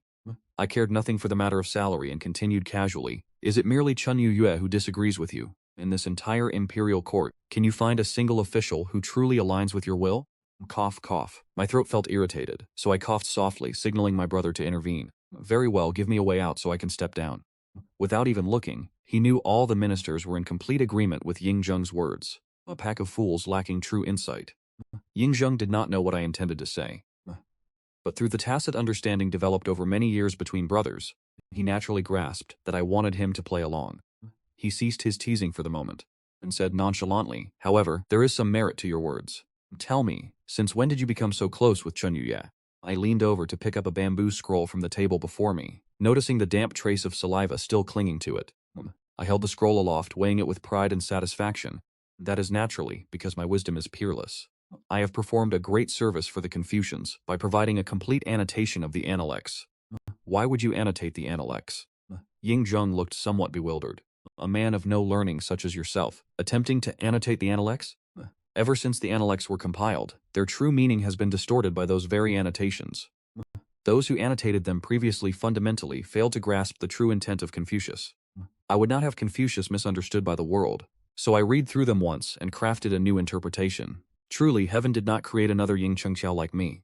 The path of Confucianism has endured for ages like an eternal unending night. Cough, cough. A Amidst the court officials, the erudite Confucian scholar could no longer restrain himself and began to cough loudly and incessantly. Does Lord Chang'an mean to imply that the commentaries written by the disciples of Confucius are all erroneous? Do you truly believe that sages such as Yanhui, Zilu, and Ranqiu understood Confucius less than you, Lord Chang'an? Indeed, this matter is plain for all to see. If that were not the case, why would Fu Sheng seek to intercede for me? It is precisely because he has studied my annotations that he realizes the previous interpretations of the Analects were entirely wrong. I know. You do not believe me. Allow me to elucidate each character for you right here and now, and I guarantee that once you have heard it, you will feel as though you have been enlightened. Shall we put it to the test? What manner of man is Fu Sheng? He is a man who has devoted his entire life to the study of Confucianism. If the discussion concerned any other subject, Fu Sheng would undoubtedly remain silent. But when it pertains to the inheritance of Confucian culture, Fu Sheng will absolutely not sit idly by. He returned to his place. He bowed deeply toward me, requesting that Lord Chang'an grant him some instruction. Very well, I shall provide you with some guidance. I replied without returning the bow, speaking with casual indifference. That arrogant and dismissive attitude made the gathered officials wish to step forward and strike me a few times. Just wait and see how you embarrass yourself shortly. Unfolding the bamboo slip, I lowered my head, pointed my finger at a sentence, and declared in a resonant voice, "When a man is about to die, his words are virtuous. How do you interpret this?" Chun Yue's thoughts stirred. He suddenly felt that perhaps I had an ulterior motive and that he might be on the verge of execution. Is Ying Chengqiao asking Fu Sheng to translate this, to imply that I should speak whatever final words I have? The court officials also cast a profound look at me. They had not expected to be misled, for it turned out I was attempting to convey a hidden message. He intends to see what else Chun Yuye will say before he meets his end. Before Chun Yuye and the officials could fathom the meaning, the scholar Fu Sheng, who cared only for academia and ignored worldly affairs, gave his answer. When a man is about to die, his words are naturally virtuous. You believe this is incorrect. This logic does not hold. How could it be anything but flawed? Fu Sheng furrowed his brows, suspecting that I was being deliberately unreasonable. Mencius stated, at birth man's nature is inherently good. When a person is nearing the end of their life, standing on the threshold between life and death, it is much like the moment when a person first enters this world. Thus, their true nature ultimately returns to goodness. It is for this reason that I say, you Confucian scholars have studied until your minds have become entirely befuddled. Lord, do you agree with the words of Scholar Fu? I shall call the roll. Li Si observed the reaction of Ying Zheng. Seeing that Ying Zheng remained indifferent, he answered, without the slightest hesitation, I do not agree. If we were to discuss the other tenets of Confucianism, Li Si might perhaps find common ground with Fu Sheng. But when it comes to human nature, Li Si can never agree with the theory of innate goodness proposed by Mencius. Li Si's master was Sun Kuang. Sun Kuang was a Confucian scholar who was not recognized by the orthodox Confucian school. The root of this lack of recognition lies in the fact that Sun Kuang proposed the theory of innate evil, which stands in complete opposition to the theory of innate goodness of the sage Mencius. This is an irreconcilable conflict between the two sides. The debate has now shifted to Li Si. Fu Sheng concentrated his spirit with utmost intensity. I waved my hand. You could argue about these theories for 3 days and 3 nights and never reach an end. There is no need for it. I have no intention of holding a formal debate. The reason I called upon Li Si's was that I feared Fu Sheng might be struck speechless by my words and unable to reply. I have always preferred to let facts do the speaking. Meng Tian, when you attacked the state of Chu during your battles with the Chu soldiers, what did they usually say before they perished? Tian also observed Ying Zheng's reaction before reluctantly standing up. Chin dogs. Clap, clap, clap. I held a bamboo slip in my left hand, tapped it lightly against my right, and said with narrowed eyes, Scholar Fu, did you hear that? Surely the words chin dogs cannot be considered benevolent, can they? Therefore, Fu Sheng's interpretation is fundamentally flawed. The true meaning of this statement is that when you beat a person to the brink of death, the words they utter will naturally become pleasant. General Li Xin let out a cold laugh. Then how do you explain those 2 words, chin dogs, which the Chu soldiers cursed before their deaths? Please, pay attention to the lecture. I said beaten to the brink of death, meaning they were still being beaten when they died, not that they had already been beaten to death. I looked at Li Xin with the gaze one reserves for an idiot. This caused Li Xin great discomfort. Is he actually offering you kind words, instead of reprimanding you? Just how pathetic must such a person be? I emphasized the word pathetic, while staring directly into Li Xin's eyes, igniting a nameless fire within his chest. A colleague beside him pulled Li Xin back, preventing him from saying another word, whispering, he is just that Hao fellow. Why must you insist on provoking him? Li Xin's expression darkened as he sat upright, remaining silent. Fu Sheng also fell silent, surely contemplating the lesson I had just imparted. How truly studious he is. I shook my head, feeling quite pleased with myself. The gathered officials were tempted to rush forward and pummel this man. Will you even grant Fu Sheng a moment to speak? How can a man be this utterly shameless? Fu Sheng? The Qin forces' attack on Chu incited the indignation of the Chu people. When Lin Zhong spat out the words Qin dog. Though the phrasing lacked refinement, from the perspective of the Chu people, it was the raw anger against an invader, rooted in the desire to protect their homeland. This too is a form of benevolence. The situation was clear. Fu Sheng cycled these words through his mind, and just as he was about to speak, he heard me continue. Since I have begun this act of benevolence, I shall see it through to the end, and continue to instruct you all. The bamboo scroll was unfurled once more. The master did not speak of strange occurrences, force, chaos, or spirits. What is the meaning of this passage? Confucius did not discuss the bizarre, the use of force, rebellion, or the supernatural. No sooner had I spoken than an interpretation flashed through Fu Sheng's mind. It must mean that Confucius remained silent, using brute force to strike his opponents until they lost their senses. What on earth are you spouting, you impudent brat? If the previous quote, when a man is about to die, his words are good, at least allowed for some semblance of logic and argument, making it appear somewhat respectable, this latest interpretation is pure fabrication. Confucius is a sage of high moral standing, yet you insist on painting him as a crude, violent ruffian who relies on brute force to suppress others. Does your conscience truly find peace in this? Why should I concern myself with such trifles? My reputation is already in tatters. It cannot possibly descend any further. I continued my lecture with mounting enthusiasm. A gentleman loves wealth, but acquires it through proper means. This means I favor your wealth, therefore it is only logical that I take it for myself. Since you have arrived, find peace here. This means since you have come, you might as well be buried here. I spoke with utter casualness. To hear the Tao in the morning, one can die without regret. This means if I discover the path to your house in the morning, I can arrive by nightfall to slay you. Ministers, we are truly blind. How could we have believed this brat possessed any profound insight? He is utterly unlearned and speaks complete nonsense. Only Shen Yuyu remains silent. This is a mere distraction. Lord Chang'an is attempting to conceal the original meaning to prevent the ministers and the emperor from growing suspicious. But what, in the end, does he truly want me to say? This stream of absurd gibberish had become unbearable. The normally mild-mannered Confucian scholar let out a thunderous roar, his eyes bulging wide like copper bells. How dare you twist the intellects of our Confucian school in such a manner? Do you not realize this is a legacy of monumental importance that must endure for 10,000 generations? Right there in the imperial court, the Confucian scholar, who usually busied himself only with academics and ignored political affairs, took 2 strides in one and lunged before me, snatching the bamboo slip from my hands. Stop. Shen Yuyu cried out in alarm. Lord Chang'an was signaling me, but how could that bamboo slip contain any written annotations? This is merely Lord Chang'an acting on his feet. Do not ruin the situation. Shen Yuyu intended to restrain Fu Sheng, but having been deep in thought, his reaction was a beat too slow. By the time he managed to utter those words, Fu Sheng had already seized the bamboo slip from my hand. Fu Sheng steadied his gaze upon the slip, only to find that beside every line of text, small characters had been meticulously inscribed as annotations. If one is not recognized by others but remains unperturbed, is he not a gentleman? I possess a great reputation that others do not know of, yet I remain calm and do not grow angry. Is this not sufficient to be called a gentleman? If a gentleman is not grave, he will not inspire awe. This means when one strikes, the blow must be heavy. Otherwise, one cannot establish authority. The bamboo slip was densely packed with text, detailing 15 quotations from the Analects, with 15 corresponding lines of commentary, all of which were blasphemies against Confucius that defiled the Confucian classics, causing Fu Sheng such rage that he grew dizzy and faint, unable to keep his footing.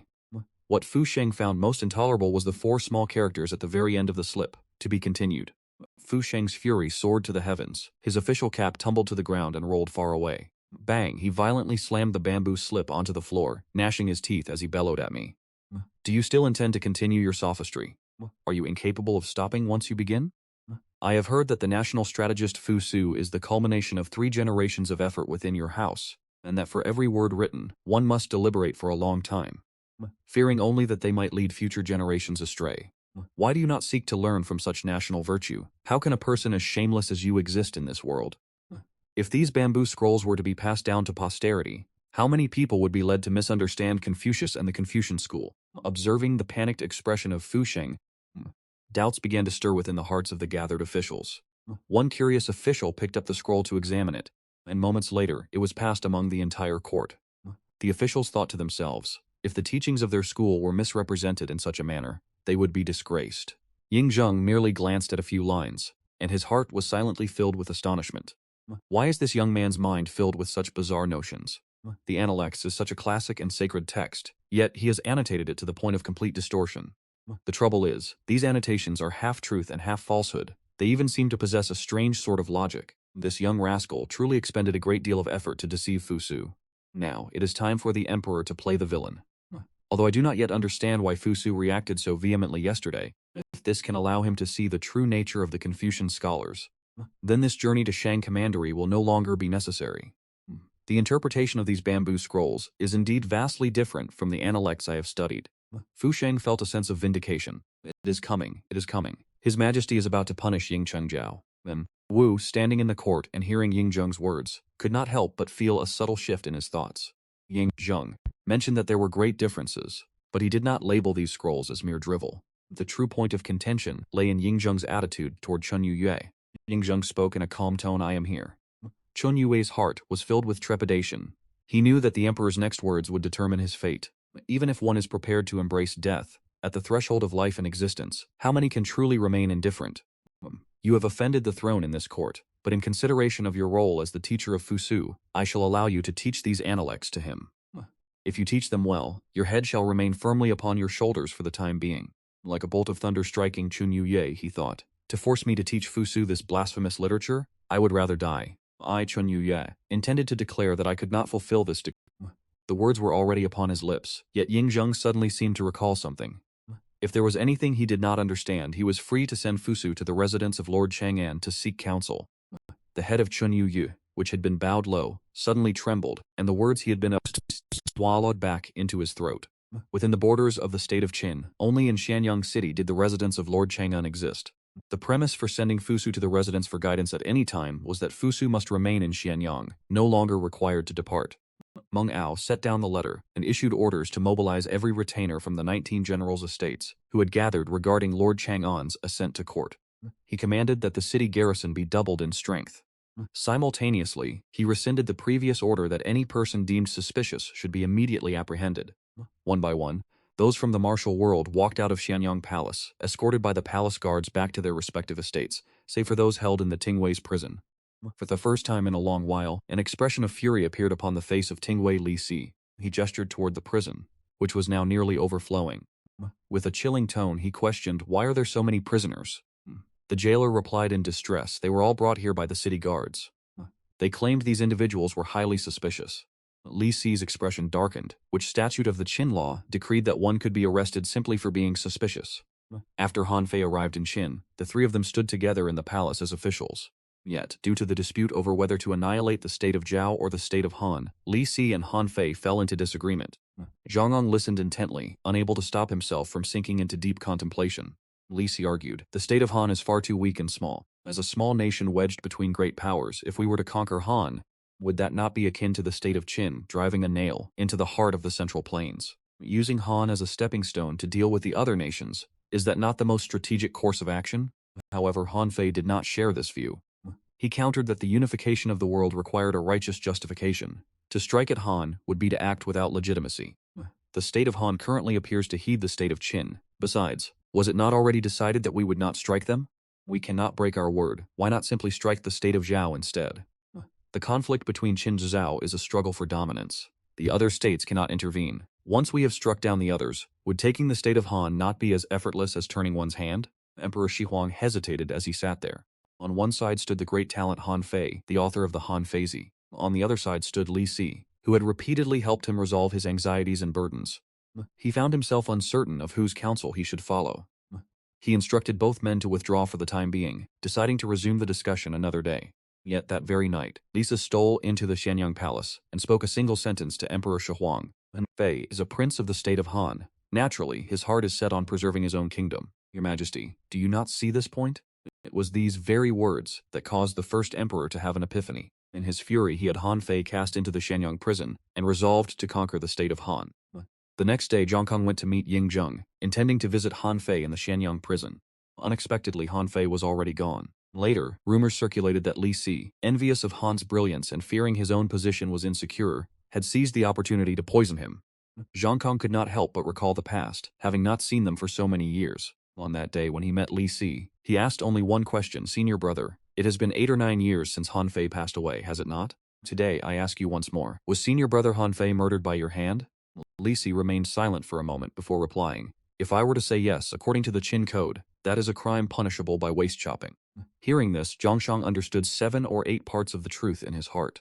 These words from Li Si were clearly an admission. They proved he had killed Han Fei, yet it was a confession that could not be spoken aloud. After all, if he truly had not committed the deed, why not simply deny it? Zhang looked at his old friend from years past, his eyes filled with complex emotions. Li Si stood in silence, prepared for Zhongshang to flick his sleeves and walk away in anger. In truth, we all know that back at the Jixi Academy, it was thanks to the wealthy senior brother Han Fei that Zhongshang and Li Si were frequently provided for. At that time, Zhongkang was fond of play, food, and wine, and had truly spent quite a fortune of Han Fei's money. Back then, Zhongshang often told Lise, if not for senior brother Han Fei, I would have left the Jixi Academy long ago, hearing the Tao in the morning. The reason for these many years of estrangement was, for the most part, the death of Han Fei, and Zhang had severed all ties with Li Si. This visit was the first time they had met in all these years. The teapot was emitting thick clouds of steam. Zhongkang could not help but drain the tea in one gulp.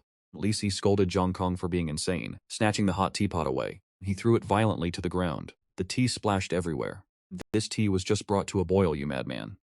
Are you not afraid of burning your body by drinking it like that? Zhongshang scalded, hissed in pain as his tongue blistered, yet he still forced a laugh. Seeing Zhongkang in this state, half of Lisa's anger dissipated. He asked with a complex expression, what are you doing?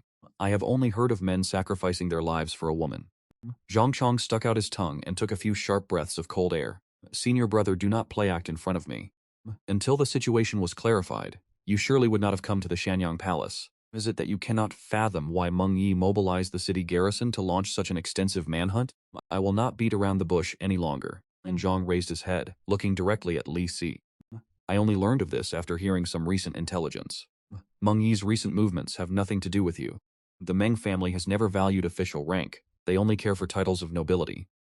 You should simply continue with your duties and report to His Majesty. Would that not be the end of it? Li Si looked at Zhongshang and shook his head, his eyes filled with disbelief. I cannot bring myself to believe your words. The Commandant of Justice is indeed a high-ranking official with real power. He oversees the nation's judiciary, and in this time of peace, one cannot hope to rise in nobility without holding a position of true authority. Zhongkang took a sip of his cold tea and shook his head helplessly, thinking to himself that if he did not reveal the truth, Lise would never comprehend the situation.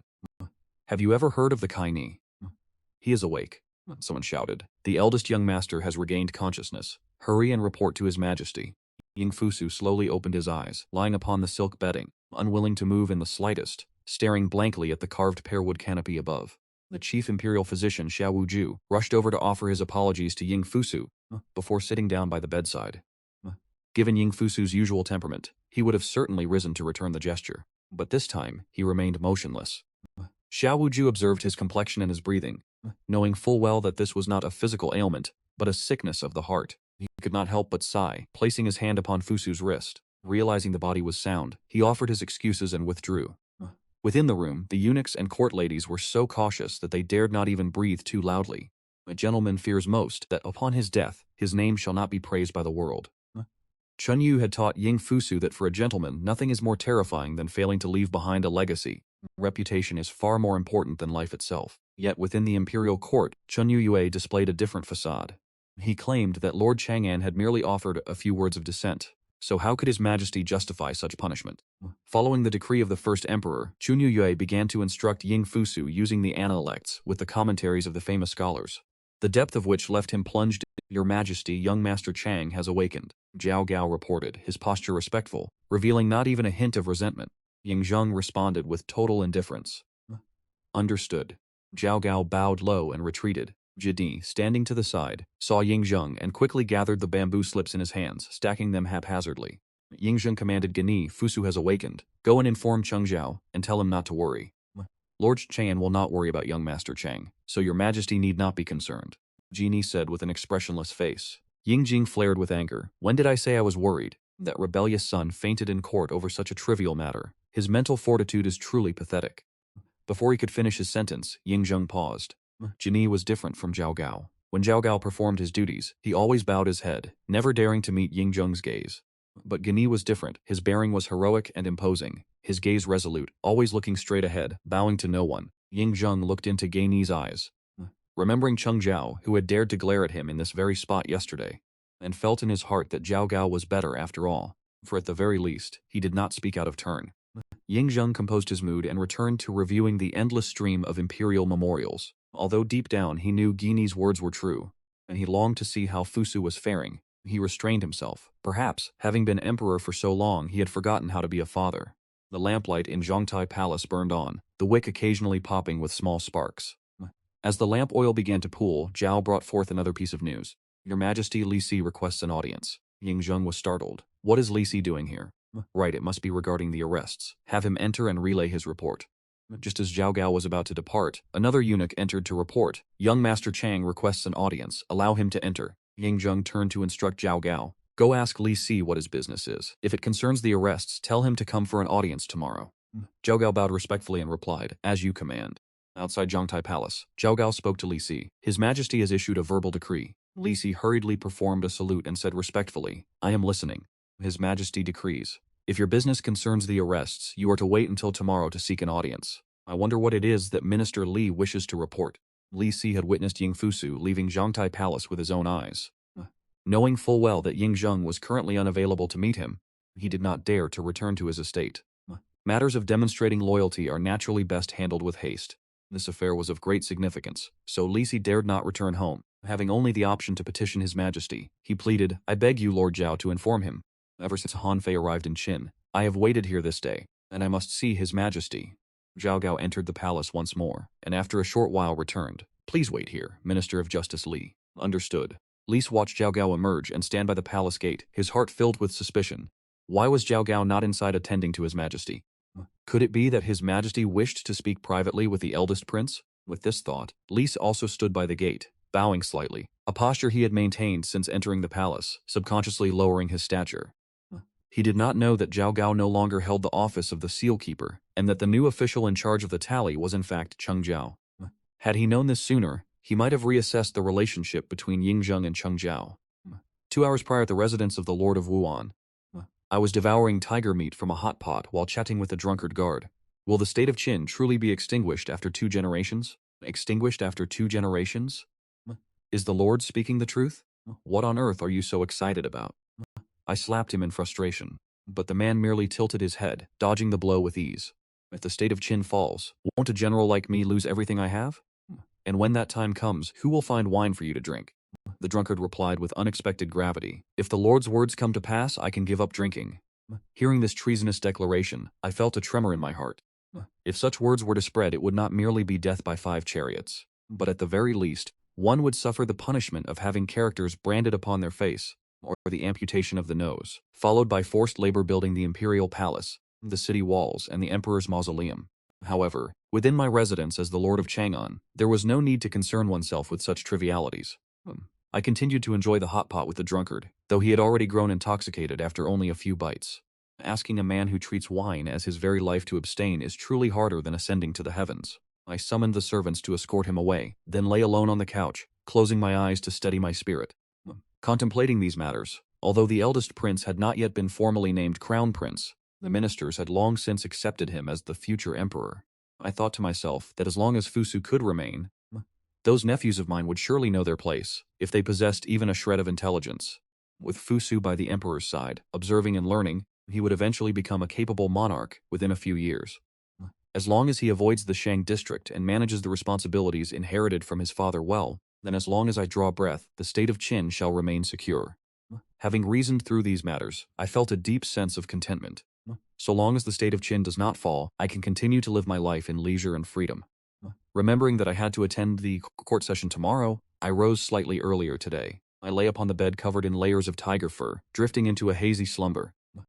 My final thought before falling asleep was wondering how Fusu and the emperor had concluded their discussion. After all, there are no grudges that endure between father and son. Yet in Zhongtai Palace, the defiant son had been estranged for many years. Ying Zheng's expression was dark and terrifying. He had never expected that the eldest son, upon whom he had placed such high hopes, would be so corrupted by such decadent, poisonous ideals. This son has heard that Emperor Yao was benevolent and able to unite his kin. Under his rule, the officials achieved great merit. The common people were well fed and warm, and such a world is what truly defines a golden age of peace. Ying Fusu knelt upon the floor with his posture perfectly straight. not sitting back on his heels, but keeping his thighs and torso in a rigid vertical line. Yet, Imperial Father, you are obsessed with military expansion and constant warfare. You abuse the power of the sword while the people of Xianyang go hungry, let alone the rest of the world. Why will you not follow the path of Emperor Yao and leave a way for the world to survive? Had anyone else dared to speak these words, they would have been executed on the spot. If Fusu were merely a common advisor, Ying Zheng might have casually granted him a minor scholarly title to dismiss him. But these words came from the mouth of the Crown Prince of Great Qin, from the mouth of the heir named in the decree of immortality, and it struck Ying Zheng with a sense of betrayal and rage, such as he had never felt before. These are the delusional ravings of mere pedantic scholars, and they can never be the doctrine of a ruler of Great Qin. Jianni, stay behind, all others withdraw at once. Ying Zheng's voice was low yet explosive as he issued his command, transmit my decree. Within 30 paces of Zhangtai Palace there shall be no living thing. As the palace doors slammed shut, the vast hall instantly fell into a deathly silence. Outside the hall, Zhao Gao Li Si. At the entrance of the palace, the sword saint stood motionless as a cold, unyielding statue, his breath blending seamlessly with the surrounding air. Within a 30-pace radius, the air in the hall felt frozen, as if even a bird would struggle to fly through it. Ying Fusu felt a sudden sense of suffocation. He did not know how long he had been bracing himself. The numbness in his knees flooded his brain like a rising tide. Sweat trickled down his temples, yet he clenched his teeth, forcing himself not to blink, as if a single flicker of his eyelids would mean submitting to tyranny. Ying Zheng approached, step by step, thud thud thud, each footfall striking like a hammer against Fusu's heart. The crushing pressure emanating from the first emperor through the ages made Fusu feel physically ill. The footsteps stopped directly before him, and a broad hand reached out. Instinctively, Fusu closed his eyes, bracing himself for the blow he felt certain was coming. Yet, the hand landed only as a light pat on his shoulder. The force was minimal, but it was the final straw that broke the camel's back. The strength of Fusu's resistance vanished in an instant. His body went limp, collapsing back onto his heels. With both hands pressed against the floor, he gasped for air. Droplets of sweat fell rhythmically onto the jet-black floor. Suddenly, within his field of vision, he saw the hem of the black ceremonial robes covering the emperor's knees. Startled, Fusu looked up, only to find the peerless father he feared sitting cross-legged before him. Father, this is against proper etiquette. Fusu instinctively struggled to rise and assume a respectful posture. Ying Zheng held his shoulders firmly, his tone calm yet brooks no opposition. I do not converse as equals with those who lack courage. Fusu was stunned. The tyrannical, despotic ruler he knew had sheathed his claws, resting his hands on his knees like an ordinary father. Are you surprised? In your eyes, I am nothing but a muddled monarch who refuses to hear a word of dissent. Fusu opened his mouth but ultimately chose silence. Before Ying Zheng, he was a subject and a son. Regardless of the status, he remained in an absolute position of weakness. Ying Zheng, reading his thoughts, did not grow angry and spoke slowly. Dui Ruo once pointed at my face and cursed me for being unfilial. I made him a high minister. Wei Liao said I was cold-blooded and lacked grace. I appointed him as the minister of war. If I were truly a fool and capable of listening to counsel, the state of Qin would still be struggling in the Hanggu Pass. Where would this 10,000-mile empire have come from? Fusu listened, transfixed. This level of intimate exchange was an experience he had never known. Seeing his son's expression soften, the anger in Ying Zheng's heart began to dissipate. Fusu, have you ever considered this? It is not that I refuse to listen to your remonstrations. It is that your counsel is fundamentally flawed from the very root. Flawed, you say? Fusu was determined to argue his case, but Ying Zheng raised a hand to silence him. Answer my two questions first. Ying Zheng's gaze burned with intensity, his eyes sweeping over the map of the empire, mostly populated by the defeated soldiers of the Six Kingdoms. If you were to grant a general amnesty to the world and release these tigers back into the wild, would the remnants of the Six Kingdoms not return to wreak havoc? They would, Fusu replied decisively, though he prepared to retort immediately after. But do not be hasty. Ying Zheng cut him off once more. If the Six Kingdoms were to be restored, and I followed your wishes to abolish the strict Qin laws and punishments, in the midst of such chaos, would the Qin state be able to unify the world once again? This question struck his heart like a heavy sledgehammer. Fusu was left speechless. After a long silence, he said in a low voice, I do not know. You do not know? Ying Zheng smiled, a smile revealing a trace of bleak disappointment. Do you not even possess the courage to face the consequences? True, I do not know if the Qin state could unify the world again, but I do know that the common people would live better than they do now. Fusu suddenly looked up, his emotions stirring. Today, the common people wear tattered rags and eat coarse, unpalatable millet. The price of meat is so high that even officials cannot afford it, and wine is nothing more than a luxury. Men plow and women weave day and night without rest. After paying taxes, the remaining grain is barely enough to sustain life, and a single mistake leads to imprisonment. A Qin such as this, a world such as this. This is what the imperial father desires, but it is not what the people desire. His chest heaved violently, the flames of idealism flashing in his eyes. Imperial father, the masses have suffered under Qin for too long. Do you truly wish for this world to remain in such a state? Ying Zheng watched his son in silence, a strange glint flashing in his eyes.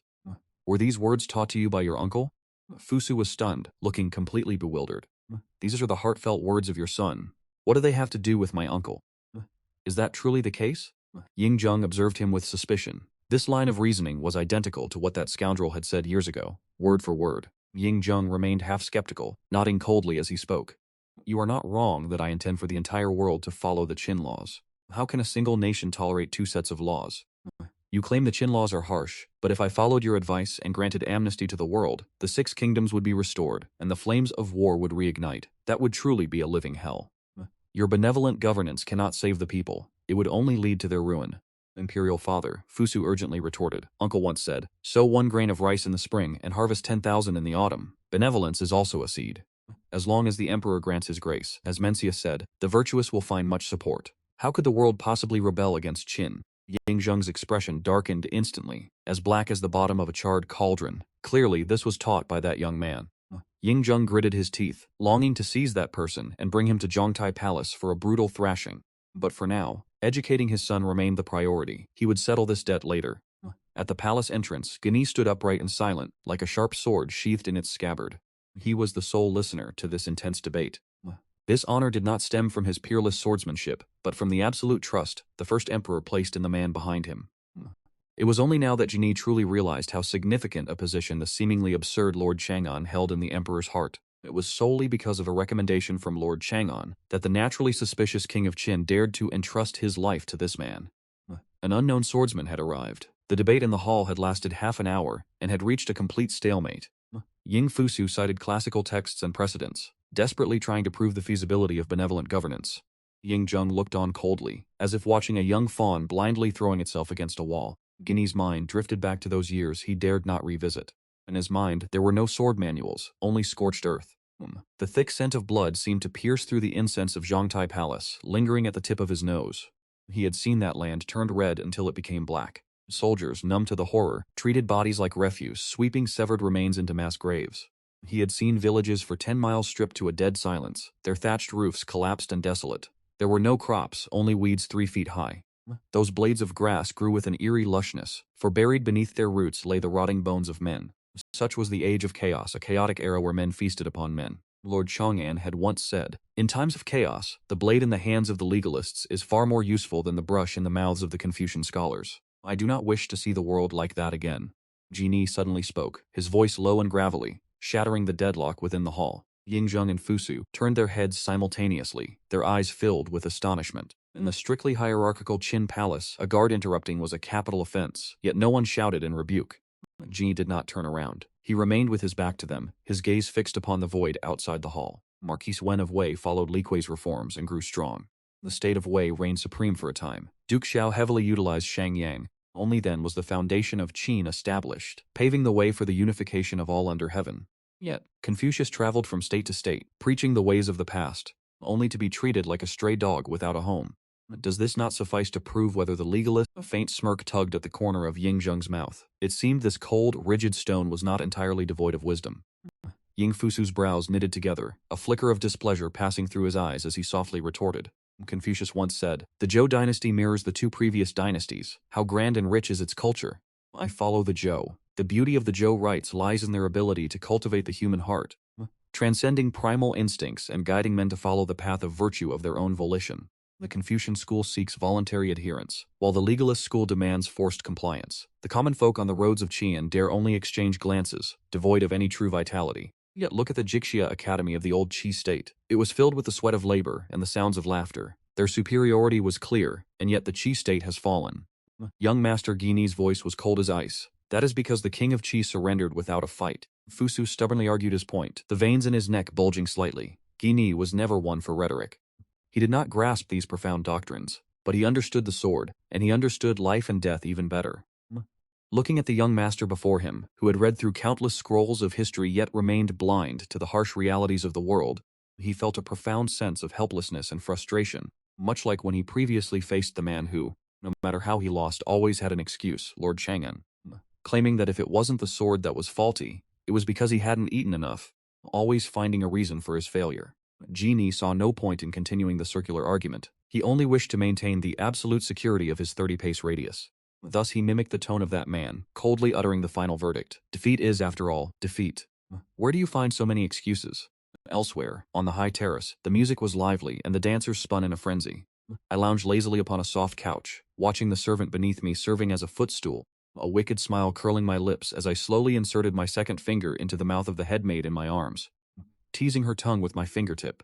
The normally dignified face of the headmaid flushed a deep crimson as she cast a flirtatious sidelong glance at me. "Do not stop," I commanded with a mocking grin. The maid had no choice but to obey, continuing to showcase her intoxicating skills. I laughed aloud. This life of decadence, repeating day after day, is truly indescribably exquisite. "You are worse than a beast. I have lived 38 years, and have never heard such a principle," came the sound of indignant whispers from not far away. "To treat a human like an animal. How can His Majesty have such a younger brother? It is truly a great misfortune for the great Qin." I lifted my eyelids slightly, my gaze sweeping across the crowd before coming to rest on a dilapidated table nearby. There, 4 Confucian scholars sat gathered, with only 2 jugs of cloudy wine and 4 plates of vegetarian dishes between them. They had no beauties by their sides. They could not even afford to hire a maidservant to pour their wine. From the moment I entered the room embracing 2 beauties, their gazes had never once drifted away from us. Hidden deep within their eyes was a jealousy they could not conceal. The women in this establishment are divided into 2 types, concubines and courtesans. The former are mere playthings, as insignificant as blades of grass. The latter possess their own freedom and social standing, and the 2 women beside me are both renowned courtesans, gifted in both beauty and the arts. These 4 penniless scholars were clearly treating me as a stepping stone to gain fame. The Lord of Chang'an is truly preposterous. Finally, a slender young scholar slammed the table and stood up, walking toward me in a fit of rage. The boisterous hall suddenly fell silent. The music of lutes and flutes ceased, and all eyes turned toward us. The female manager furrowed her brows, preparing to vent her anger, but I pressed a hand on her shoulder to stop her. The youth was around 17 or 18, his face still bearing traces of his tender age. He stood firmly before me, puffed out his chest, and began to recite loudly. The Book of Rites and Confucian Virtues states, "Confucian friends can be approached, but not coerced. They can be persuaded, but not pursued." As the Lord of Chang'an, whom His Majesty personally appointed to annotate the Analects, please instruct me on the meaning of these words. I cast a sidelong glance at him, my fingers still caressing the lips of the female manager, and said nonchalantly, "I am not your father, nor am I your mother, and I have absolutely no desire to adopt you as my foster son. Why should I teach you anything?" The young scholar, whose name was Zhang Ping, clearly did not expect someone of royal blood to be so vulgar. He turned red with fury. He wanted to lash out, but felt that doing so would cost him his refined demeanor, leaving him standing there, frozen in a dilemma. "Pinger kindly sought your guidance, yet the Lord of Chang'an speaks such venomous words. You truly bring shame upon His Majesty." At a nearby table, a bearded scholar of about 30 rose to his feet. He spoke with self-righteous indignation, criticizing, "I never expected the Lord of Chang'an to be the type to spout such filth." I let out a mocking laugh, released the beauty in my arms, and swept my gaze across the 4 of them. "Stop the charade. Since you entered this door, you have been staring at this lord with eyes full of greed. The old one looks like withered tree bark, and the young ones look as if they have yet to be weaned. Your coin purses are cleaner than your faces. You have spent the entire time leering at the beauties by my side, yet you lack the funds to hire a simple concubine to bolster your ego. Do you really intend to lecture me on dignity?" As soon as these words were spoken, a wave of ridicule erupted throughout the hall. The female manager covered her mouth to hide a smile, her eyes filled with disdain as she looked upon the 4 of them. In a place where wealth is squandered like water, feigning nobility while penniless is the most contemptible act of all. The youth named Jinping, blinded by rage and desperation, spoke loudly, "Zhongping, I possess a heart that cares for the world. How could I be a shameless creature driven by base desires like you?" However, upon turning around, he saw that the expressions of the 3 masters had become unsightly to the extreme. Zhongping was bewildered, thinking to himself, "Did I say something wrong?" He was of course entirely wrong. This is a place of indulgence, where all who arrive are of high standing. Who among them is not here to seek the pleasures of the moonlight? By accusing me of being driven by base desires, he was painting everyone with the same brush, effectively insulting every distinguished guest seated here.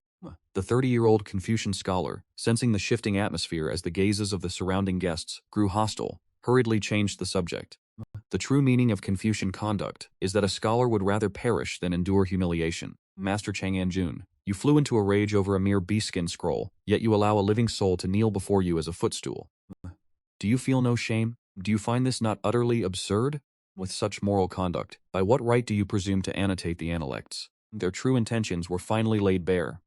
These 4 men had come here today solely to stir up trouble, providing the great Confucians at court a pretext to attack my annotations of the intellects. They were like 4 starving wolves, their eyes gleaming with a predatory, manic hunger.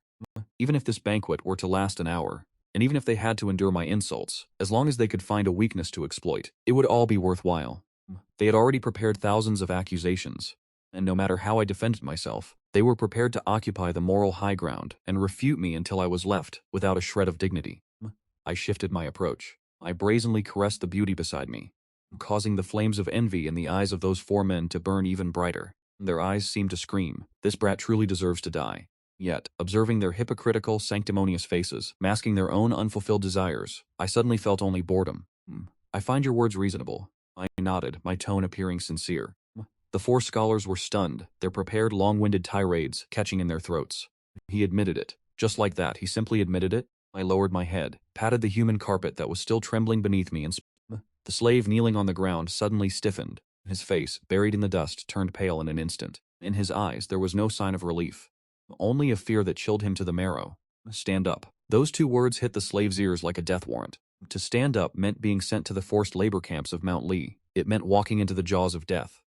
Confucian virtues, the principle that a scholar can be killed but not humiliated, those were codes for the nobility. He was merely a Leshen, and between dignity and survival, he chose only to live. The slave's body trembled violently. Glancing sideways, he saw the palace guards approaching. Tears welled up instantly, and his voice became mournful yet sycophantic. "My lords, this Lechen kneels willingly. I am doing this of my own accord, please. I beg of you, let me stay on my knees." This cry sounded like an invisible slap, striking the faces of the 4 scholars who were attempting to reclaim his dignity for him. The 4 men turned ghastly pale, their hearts boiling with fury. They had not expected me to capitalize on the situation. Nor did they expect this slave to strike them across the face in front of the common people. In their eyes, this was not merely base servility. It was a profound insult to the indomitable spirit of the Confucian scholars. What is a Leshen, after all? He is but a slave. Does he truly believe himself to be a person? When the city of Handan in Zhao fell, 3,000 children leapt from the ramparts, chanting that the people of Zhao would never surrender. How heroic that was. Since you are a man of Zhao, why do you not emulate the courage of those children? The young, fair-skinned scholar slammed the table, stood up, and pointed at the human carpet beneath his feet, shouting in a stern voice. I leaned back lazily, sipping tea, my gaze drifting over his hands, which were as white and delicate as leeks. Those hands possessed not a single callus. I suspect he could not even distinguish wheat from chives, yet he stood there, lecturing others on integrity. General Chang'an did not wish to spread the beast, and had specifically granted you the privilege of serving here. Yet you only know how to crawl like an insect. The young scholar grew more agitated as he spoke, seemingly enraged by the other's silence. To be insulted so grievously and yet remain so composed. Truly the people of Zhao are all base and inferior, devoid of heart or shame. Fitting for that Ying Chengqiao, they are indeed a perfect match. Even while being pointed at and berated, the servant still pressed his forehead firmly against the ground, his entire body trembling incessantly. He dared not utter a word, nor even breathe heavily, for fear of offending the noble personages who held the power of life and death over him. In the state of Qin, servants were nothing more than livestock. What right did livestock have to speak of dignity? I too could not be bothered to justify myself, finding these pedantic scholars to be nothing more than a source of incessant noise. Seeing the servant remain silent as a dead dog, the young scholar felt as though his grandiloquent speech had struck nothing but soft cotton, and the humiliation of being ignored immediately surged to his head. An eyesore that fouls my sight. A flash of cold light erupted as he suddenly drew the sword from his waist, the tip of the blade pointing directly at the back of the servant's neck. With a single strike, he would not only execute the eyesore of a slave but also sever the stain of humiliation he had just endured. The guards around the pavilion remained motionless, as if they were all struck blind. In the eyes of these men, a scholar killing a slave was no different than crushing an ant. Who would dare offend a noble for the sake of such a lowly creature? The very moment the blade was set to fall, a dull thud echoed through the air, as the bronze wine vessel in my hand struck the young scholar squarely on the forehead. The scholar let out a sharp cry and stumbled back several paces, his long sword clattering to the ground right beside the face of the servant. The icy glint of the blade reflected in the servant's clouded pupils, terrifying him to the point of shattering his courage. Instinctively, he longed to flee, to run back to that impoverished yet warm home in the state of Zhao, but his body remained rigid as stone. He could only bury his head lower, afraid to even draw a full breath, lest he meet his end. Noble sir, what are you doing? The female manager rushed forward, pulling out a silk handkerchief to wipe the wine stain from my hand, her eyes flickering with a hint of reproach. I let out a faint laugh, fully understanding her underlying intentions. If this slave were killed by a guest, according to the law, a compensation of 1 gold piece would be required, an amount equal to the value of 5 slaves combined. And, meaning, I had not only saved a lowly life, but also severed her source of profit. Are you attempting to instruct me on how to conduct myself? I took the opportunity to slide my hand into her robes. The tremor transferred from my fingertips brought her to her senses immediately. The manager's body went limp, and she leaned into my chest, offering a strained, ingratiating smile. Noble sir, pray do not be angry. Your servant was merely blinded by a moment of haste. This display acted like pouring oil onto a fire. Ying Chengqiao, you go too far in your arrogance. The other 3 scholars finally reacted. They rushed to support their bleeding comrade, pointing at me with boundless indignation. To assault scholars in the midst of a crowded gathering. Is this the virtue of the great Qin Chang'an army? Today's transgression requires an explanation. An explanation, you say? Originally, I only sought a moment of amusement. But seeing how readily these people draw their blades to kill, while simultaneously standing upon a pedestal of false morality to point fingers, every ounce of interest within me has vanished. What reason is there to explain anything to you? Do you even possess the qualifications to demand it? I casually snatched a brass platter piled with leftover food from the table, flicked my wrist, and forcefully hurled it toward the 4 men. With a splash, the thick broth and vegetable scraps doused their heads and faces completely. The 4 scholars, who moments ago appeared refined and elegant, were instantly covered in grease and bits of meat, with wilted greens clinging to their hair, appearing more wretched than the beggars on the roadside. You brat, I will kill you. The injured young scholar, catching the stench of the filth upon him, trembled with such fury that he lunged to retrieve his sword from the floor. Yet his hand had barely touched the hilt when his elder companion restrained him. Junior brother, do not move. The group glared at me with venomous eyes, dragging the maddened youth away. Under the astonished gaze of the patrons, they stumbled their way outside.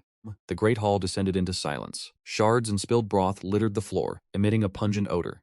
Manager, a guest dressed in brocade, finally stood up, his complexion ashen. To allow such arrogance to persist in this establishment, if the restaurant remains indifferent, must we wear armor hereafter just to attend a banquet? As soon as these words were spoken, murmurs of agreement echoed throughout the hall. Indeed, if this brat is not expelled, we shall depart at once. Does this establishment even intend to continue its business? Dozens of gazes, sharp as blades, pierced toward the female manager. Individually, they may not dare to oppose me, but gathering together to exert. The female manager's face instantly drained of all color, her legs trembling so violently that she could barely remain standing. According to the laws of Qin, if the estate suffers a minor loss in revenue, the official in charge is demoted. For more severe losses, they face harsh punishment. Yet she knows better than anyone what would happen if she were to dismiss me. Half of this estate's wealth bears the surname Ying. On one side is the volatile wrath of the gathered crowd, and on the other the livelihood of her own family. She gazed at me with trembling eyes filled with despair and supplication, as if she had already become the servant lying on the ground, waiting to be butchered. Damn you all, I suddenly stood up, overturning the banquet table before me. A jarring cacophony of shattering porcelain echoed through the hall. Wine and meat were strewn across the floor as the surrounding guests recoiled in terror, the previously opulent atmosphere instantly heavy with the scent of impending conflict. Ying Chengqiao, do you intend to stand against the entire world? A burly man in azure robes slammed his hand onto the table and stood up. He stood 9 feet tall with a thick, bristling beard, a massive iron hammer resting at his side, looking every bit like a furious Vajra guardian. He struck a palm against the solid wooden table, causing a jagged fissure to spiderweb across the surface. Were it not for the nobleman beside him holding him back, this savage from Yan or Zhao would surely have charged forward with fists the size of sandbags. Brother Zhang, refrain. The laws of Qin are strict. Those who engage in private combat will face execution. The nobleman reached out to stop him, his brows furrowed. It was clear that I had acted first, and the provocation was indeed intolerable. The brawny man roared, the veins on his forehead pulsing rhythmically. The Lord of Chang'an only overturned a table, he hasn't harmed anyone. The nobleman pointed to the crack in the table and smiled bitterly, then stand back. Besides, a single broken table in this estate cost 1 gold piece. Brother, give me some face and sit down, for the sake of the expense. What? 1 gold piece? Is this Qin state nothing more than a den of thieves?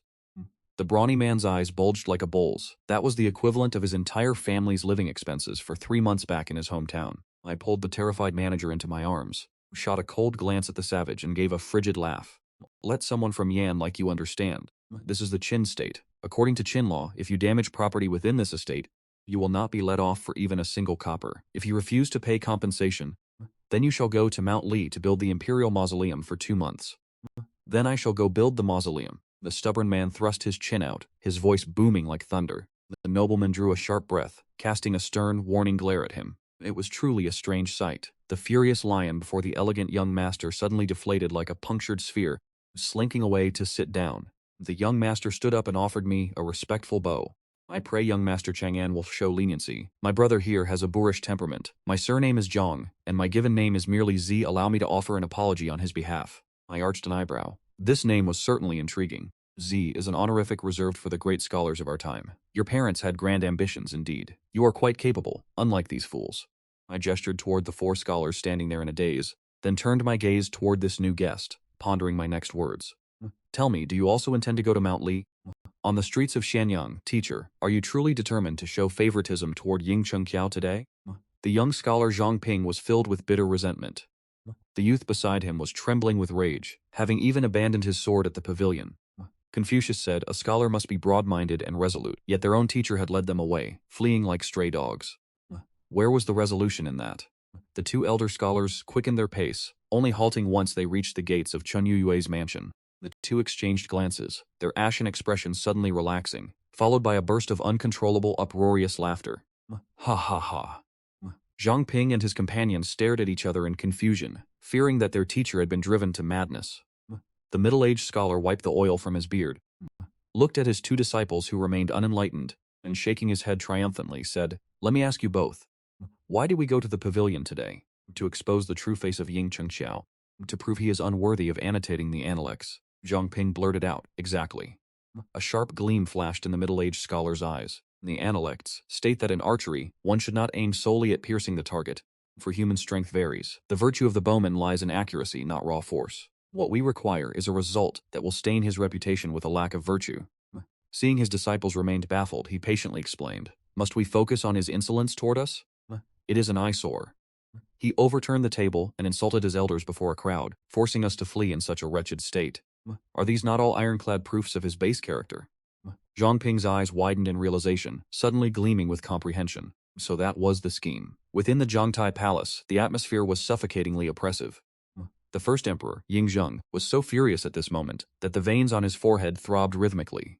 If not for the dignity required of an emperor, he would have preferred to strike down the stubborn eldest son standing before him. Genie stood at the palace entrance, gripping his sword tightly, thinking to himself that rotten wood cannot be carved. No matter how clearly Ying Zheng analyzed the stakes, Fusu stubbornly clung to his Confucian ideals. In his view, harsh punishments were acts of tyranny. Only by restoring the rights of Zhou and using virtue to govern could the world achieve harmony. Fusu knelt upright, his voice clear yet grating to the ears. I have already said it. The history of the Zhou is filled with illusions. There are no saints in this world, only selfishness and conflict. Ying Zheng laughed in sheer anger, suddenly drawing the sword of the king of Qin from the wall. A sharp metallic ring echoed as the blade left its scabbard, pointing directly at Fusu's throat, stopping exactly 1 inch away. Why do you not dodge? Fusu showed no fear. He slowly raised his hand, calmly pushed the sharp blade away from his neck and stood tall. If the father wishes for the son to die, the son has no choice but to die. Fusu did not dodge not out of fear of death, but for the sake of his imperial father's reputation. His gaze was crystal clear, staring directly into the emperor's furious eyes. If your son dies within the Zhongtai Palace, slain by your blade, the people of the world will surely use this to criticize you as cruel and inhumane. I beg my father to grant me 1 strike. Allow me to return to my residence to take my own life, so as to preserve your sacred name. The sword in Ying Zheng's hand trembled. He could hear that every word from this rebellious son came from the bottom of his heart, yet it was that very sincerity that filled him with a profound sense of helplessness and absurdity. This was the eldest son he had placed such high hopes in, willing to die for a hollow reputation, yet refusing to open his eyes to the blood-stained reality. Do you think I dare not kill you? Ying Zheng gritted his teeth, his gaze instinctively darting toward the palace entrance. If Zhao Zhou were here, he would have already knelt to beg for mercy and provide an exit strategy. But the one guarding the entrance today was that wooden block who knew only the sword, Genie. Genie turned his back to the inner hall, remaining motionless, as if everything occurring behind him were of no concern to him. Ying Zheng was forced to commit to his actions. Naturally, he did not want to kill Fusu, but imperial dignity forbade him from sheathing his sword, and Fusu continued to pour oil on the fire. When the father is enraged, blood flows like a river. Years ago when Handan fell, even the innocent children could not escape death. What is the difference between Fusu and those Zhao children who were thrown from the city walls? A faint sound of a blade humming echoed from the entrance. It was the sound of Geni's thumb. A frigid, murderous aura instantly flooded the grand hall. This killing intent was not directed at Ying Zheng, but was instead rooted in the harrowing memories of that year. In that year, when Wang Zhen conquered Zhao atop the walls of Handan, children who had not yet grown taller than the wheel of a chariot were crazily thrown down from the city walls by the Zhao army, like dumplings tossed into a pot, meeting a tragic end. The people of Zhao would rather die than surrender. They even heartlessly threw their own children to their deaths just to stall the Qin army. That crimson-stained earth and those shattered skulls serve as the most authentic testimony to this chaotic era. In the mouth of Fusu, this tragedy is reduced to a mere pretext to criticize his father for cruelty. Genie turned around, his cold gaze falling upon him for the first time. That righteous eldest prince took the chariot wheels as a height gauge, sparing those Zhao soldiers who were not yet tall enough to reach them. Those were Zhao soldiers who had truly been to the battlefield, not innocent children. Ying Zheng's voice echoed through the hall, carrying suppressed rage and a profound sense of helplessness. He pointed a finger at Fusu, his hand trembling. Before long, a rumor had spread throughout the land that the tyrant king of Qin vowed to slaughter the entire city, sparing neither young nor old, which led to the tragic spectacle of 8,000 Zhou children leaping from the city walls. Those children shouted in unison that the people of Zhao would never surrender to Qin. How truly magnificent that sounded. Yet this magnificence was built entirely upon a foundation of lies. Ying Zheng took a deep breath, suppressing the turmoil within his heart. Driven by the other states, this rumor became what the world called the truth. I was branded a tyrannical ruler, and the remnants of the fallen states used this as a pretext for their desperate resistance. Even to this day, the crime of those 8,000 deaths is still pinned upon me. Use your brain and think. If I had truly ordered the massacre of the city, how could anyone have surrendered at the gates of the Zhao royal palace? How could those nobles and high officials have remained unscathed? I wish to unify the world. After destroying Zhao, there were still Si, Chu Yan, and Qi. Would I order a massacre of a city just to force them into an alliance against Qin? Could I truly be such a fool? Ying Zheng looked at his eldest son, kneeling on the ground, his eyes filled with disappointment and heartache. You cannot even see through such a simple situation. Yet you choose to believe rumors. With such limited vision, you will never accomplish great things. Fusu remained kneeling, his spine straight. Though his expression wavered, he remained as resolute as ever. Father, if you will not pardon the butchers of the world, then Fusu is willing to die by your sword today. I do this to uphold my filial duty, and to find peace within my own heart. Having spoken, he prostrated himself and did not rise, his forehead striking the cold stone floor with a force that rattled the furniture of the palace. Ying Zheng's hand, gripping his sword, froze in midair. Should he strike? This is his own flesh and blood. Even a vicious tiger would not eat its own cub, but if he does not strike, this rebellious son is forcing my hand. If I concede to him, does that not mean I admit I was wrong? Does it not mean I admit the laws of great Qin were wrong? To govern the world with virtue alone, how utterly laughable. Ying Zheng cursed silently in his heart. Had Chengqiao been in his position, he would have vanished long ago, or perhaps used his silver tongue to manipulate the emperor with ease. Why could this rebellious son not learn even a fraction of such cunning? Very well, a lesson is all he requires. Ying Zheng steeled his resolve, a flash of ruthlessness flickering in his eyes. He did not intend to hold back this strike, yet he would stop short of taking a life. The dignity of an emperor brooks no provocation. Whoosh! The blade cut through the air with a chilling, icy gleam. Fusu closed his eyes, awaiting his fate, hearing only a piercing hum ringing in his ears. Yet the expected pain never arrived. He opened his eyes in confusion, only to find a familiar white robe appearing within his vision. Fusu was shaken to his core. Could Master Genie have shielded him with his own body? He looked up abruptly, finding Genie standing firmly before him, the sword at his waist unmoved, while the King of Qin's blade, which had been aimed directly at him, was now held fast between Genie's index and middle fingers. The blade continued to tremble violently, emitting a mournful sound. One could only imagine the immense force behind Ying Zheng's strike. Master Fusu cried out in alarm, his face drained of color. He tried to push Genie aside, only to find him as immovable as a mountain. Panicked, Fusu rushed in front of Genie, speaking incoherently, lamenting that Master Ji had been harmed on his behalf. Fusu declared that death would not be enough to atone for such a sin. He stared intently at those two fingers, his mind reeling in disbelief, catching a blade with bare hands, and doing so with merely 2 fingers. Was this truly a feat a human could achieve? Seeing this, a flicker of indiscernible satisfaction passed through Ying Zheng's eyes. Immediately after, he masked it with a stern shout. "Step aside, I shall see this rebellious son dead." Ji sensed no killing intent from Ying Zheng and, with an expressionless face, released his fingers. Clang! The king of Qin's sword struck the floor with a crisp ring. Ying Zheng stood stunned, then flew into a sudden rage. You dare seize the emperor's blade? Jinny sighed inwardly. Is this the master performer the young master warned me about? Swish! Immediately summon Lord Chang'an. He bowed in salute, his tone as calm as if he were merely making conversation. The weather today is truly beautiful. Any trouble unrelated to the sword should simply be left to the young master. This was the truth he had realized after all these years. Ying Zheng pointed a finger at Guinea, his beard trembling with indignation. Are you suggesting that I am inferior to that scoundrel? This servant would not dare. Guinea felt a chill in his heart, silently acknowledging his lapse in judgment. This was the Zhongtai Palace, not the residence of the Lord of Chang'an. GD understood his position clearly now. So the eldest son kneeling for so long was merely considered nothing of note. Crippling Zhao Gao was simply a pretext to allow the young master to intervene. He suppressed a smile and replied, "By your command." As he walked toward the palace gate, the voice of Ying Zheng echoed from behind him. Some the civil officials. Say what must be said, and refrain from speaking of what should remain unspoken. The corner of Genie's mouth twitched slightly. Your Majesty, could your insinuation be any more transparent? Obeying the decree, he stepped out of Zhongtai Palace. Ji looked up at the vast blue sky, feeling that this father and son were cut from the same cloth, both of them equally stubborn. High above, the atmosphere suddenly turned decadent and treacherous. Manager, are you aware of the events that transpired at court today? A greasy, obese man chuckled with malicious intent. The female manager felt her heart tighten. The Lord has not attended court in 10 years. What could the court's affairs possibly have to do with him? That is only because you are uninformed. Behind the obese man, a youth with a sinister countenance smiled coldly and spoke. My father is a court physician. He says Ying Chengqiao provoked the dragon's wrath and has been docked 3 years of salary. The Lord of Chang'an likely cannot even afford the table he sits at now. The manager's face turned deathly pale. If his salary was docked for 3 years, did that not mean the Lord was completely destitute? If you wish to keep your position and still want people to respectfully call you manager, you had best abandon that boy. The sinister youth's gaze roamed greedily over the woman, for he knew. Are you implying that our money is not legitimate currency? Indeed. On what grounds do you choose to serve only him? If you wish for us to continue patronizing this establishment, the sinister young man scanned his surroundings with a lecherous smirk. You should allow each of us to taste the manager's charms. By our count, you could serve as a bride over 40 times. The gathered guests erupted in laughter, their eyes glinting with the predatory hunger of starved wolves. The female manager trembled as if she had been cast into an ice cellar. Such behavior was utterly devoid of any appreciation for delicate beauty. Suddenly, a voice from the crowd jeered.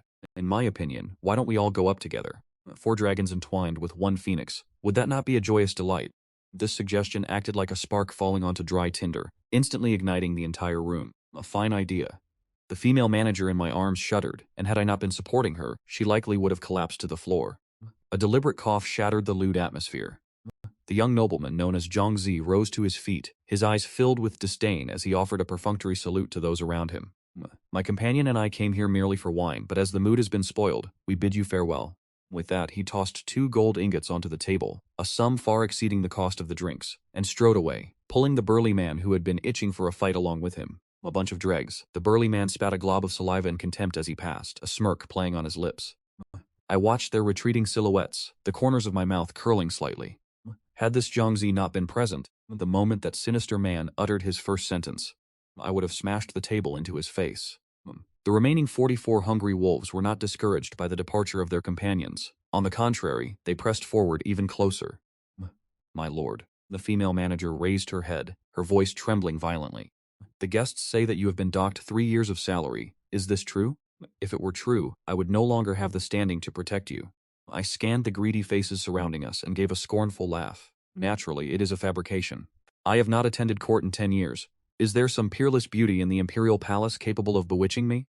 Rather than believing such idiocy, it would be more plausible to say I had broken into the 6th prince's palace and been captured. That sounded far more reasonable, and the manager's tense body instantly relaxed, a sickly flush appearing on her pallid complexion. She leaned in close, her white teeth gently biting my earlobe, her breath fragrant like orchids. It was I who misunderstood you, my lord. Please bestow your punishment upon me. Punishment. A flicker of malice flashed in my eyes as I suddenly raised my voice. Naturally, you shall be punished. And yet, if I am to punish them, where are they? I shouted with a stern voice, ordering all 44 of those madmen who insulted the officials of the Qin house to be escorted to the Commandant of Justice's prison. The high-class pavilion fell into immediate chaos. The lewd laughter of the nobility transformed into cries of sheer terror. But I paid them no heed. Watching the guards drag those men, who usually paraded about in fine robes, like dead dogs, I felt an indescribable sense of gratification. Seeing the empty hall, the female manager hesitated, wanting to speak but holding back. As for the business of this establishment, I cared only for indulgence. I scooped her up in one motion and strode toward the upper floors. Since we have wine today, let us enjoy today. You two come along as well. The beauty in the green robe hesitated for a moment. My lord, are 3 people enough? Should I call for a few more sisters? I let out a hearty laugh. Very well, call for a few more then. Ni, move aside. You are blocking my view of the beauties. Jini had appeared at the staircase at some unknown moment, standing as still as a wooden post, his face devoid of emotion, his white robes as pristine as snow. Young master, his voice was calm. My journey here was the Emperor's will. The smile on my face instantly froze. In the private room upstairs, Gani explained the sequence of events in a few short sentences. Fusu's desperate attempts to dissuade the Emperor had incurred Ying Zheng's wrath, leaving father and son in complete opposition. Are you poisoned? I rubbed my temples. Is this nephew a reincarnation of Confucius? Even Chun Yu is not as stubborn as him. As I inwardly complained, my gaze fell upon Jinni's hand resting on the table. The long, slender index and middle fingers of his left hand were currently swollen and red, resembling 2 carrots. I was stunned, and immediately after, I burst into thunderous, earth-shaking laughter. Jinni, what happened to your fingers? The spirit-cleaving finger technique? Did you actually try to catch the Emperor's Qin King sword with your bare fingers? The corner of Jinni's eye twitched slightly, and he instinctively retracted his hand into his sleeve. Is it painful?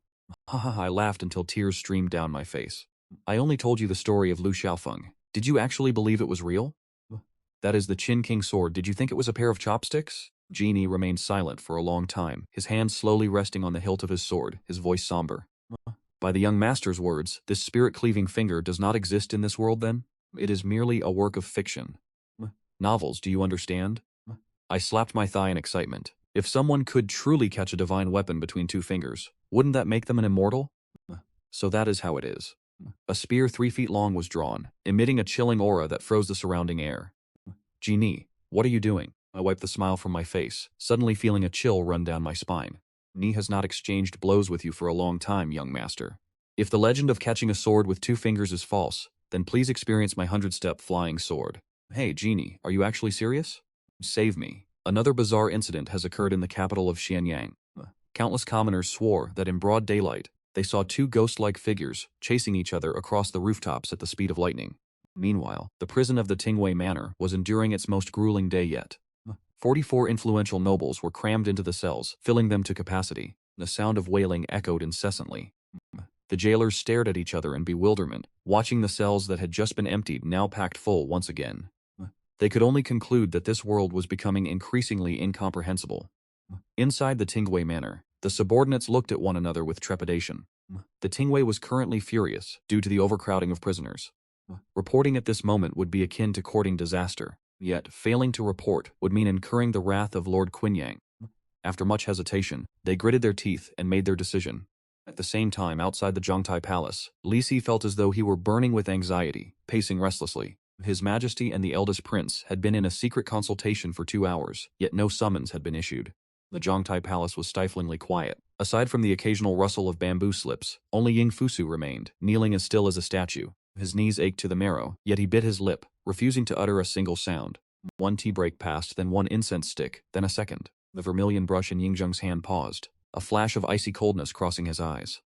Still, not gone? This is an attempt to force the hand of the Emperor. The first Emperor of the Ages, who had endured for years to finally seize supreme power, hated nothing more than being coerced. On this land of Qin, no one had the authority to force his hand. Ying Zheng unrolled a blank bamboo slip, his brush dancing with the grace of dragons and phoenixes. A moment later, the imperial decree was complete, and Jane, how much longer do you intend to remain kneeling? The cold voice shattered the silence. I shall remain kneeling until your majesty grants a general amnesty to the world. Fus replied swiftly, his calm, yet filled with unwavering resolve. Ying Zheng stood up, his gaze sweeping over his eldest son as if peering into a fragment of the past hidden in the void.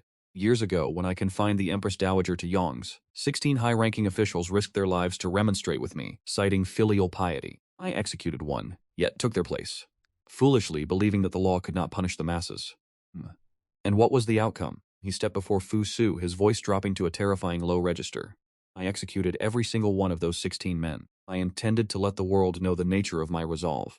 Those who oppose me shall perish. Fusu, do you also wish to emulate them and attempt to coerce me? With a heavy thud, the bamboo scroll slammed against Fusu's body. Fusu tremblingly picked it up. Beneath the candlelight, he saw no mention of amnesty, only a cold, chilling command. Depart for Shang Prefecture immediately. His imperial father had grown completely disillusioned with him. His face ashen, Fusu bowed his head heavily and pleaded, I beg for permission to take my own life, to preserve the reputation of your majesty. I knew you would say this. Ying Zheng leaned down, his face less than 5 inches from his son's, and within those eyes that looked down upon the realm, a flicker of gentle amusement appeared. Yet the words that followed made one feel as though they had fallen into an icy abyss. Even a small state, upon the death of its ruler, requires 3,000 to be buried along with him. I possess the wealth of the 4 seas. If my eldest son were to die, I would surely need 700,000. The convicts at Mount Li shall be buried with you to ensure there is enough prestige. Having spoken, he turned his sleeves with a wave, and without looking at his eldest son again, commanded, Get to Shang Prefecture. Fusu's entire body went limp and he slumped to the ground, utterly soul-lost, while outside the hall the wind howled in a harrowing display. Li glanced repeatedly at Zhao Gao nearby. This superintendent of the carriage had just been punished with 10 strikes of the cane, his flesh mangled and torn, yet after applying medicine he had forced himself to stand guard, his face pale and gloomy like a blood-stained guardian deity. Could the superintendent of the carriage please announce my presence again? Li Si inquired tentatively. Perhaps His Majesty has forgotten that I am still waiting here. The corner of Zhao Gao's eye twitched. The bone-deep agony in his lower back fueled his growing fury. I have only just been struck myself. Yet you ask me to invite disaster. Are you suggesting my life is too long? I dare not presume to guess the imperial will. Zhao Gao responded coldly. Li Tingwei, if you truly seek death, feel free to charge in yourself. Li Si, having been tactfully rejected, felt his anxiety mount. Today is the perfect opportunity to demonstrate my loyalty. If I retreat now, I shall miss my chance tomorrow. Wealth and honor are found in danger. Only through this trial can my devotion be made manifest. Li Si resolved himself, lifting his foot to charge inside, before coming to a sudden halt. 2 palace guards instantly crossed their weapons, the chilling gleam of steel forcing him back and blocking his path. What does Li Tingwei intend to do? Zhao Gao asked with a sinister tone, his gaze circling Li Si's throat like a venomous serpent. His Majesty has decreed that any who intrude without authorization shall die, and an aura of slaughter instantly enveloped the area. Li Si found himself trapped in a dilemma, cold sweat beating on his forehead. He was both terrified and enraged, realizing that Zhao Gao truly harbored the intent to kill him. Just as both sides stood on the brink of conflict, the situation hanging by a single thread, 2 figures moved through the air like phantoms, their speed rivaling that of a falling star.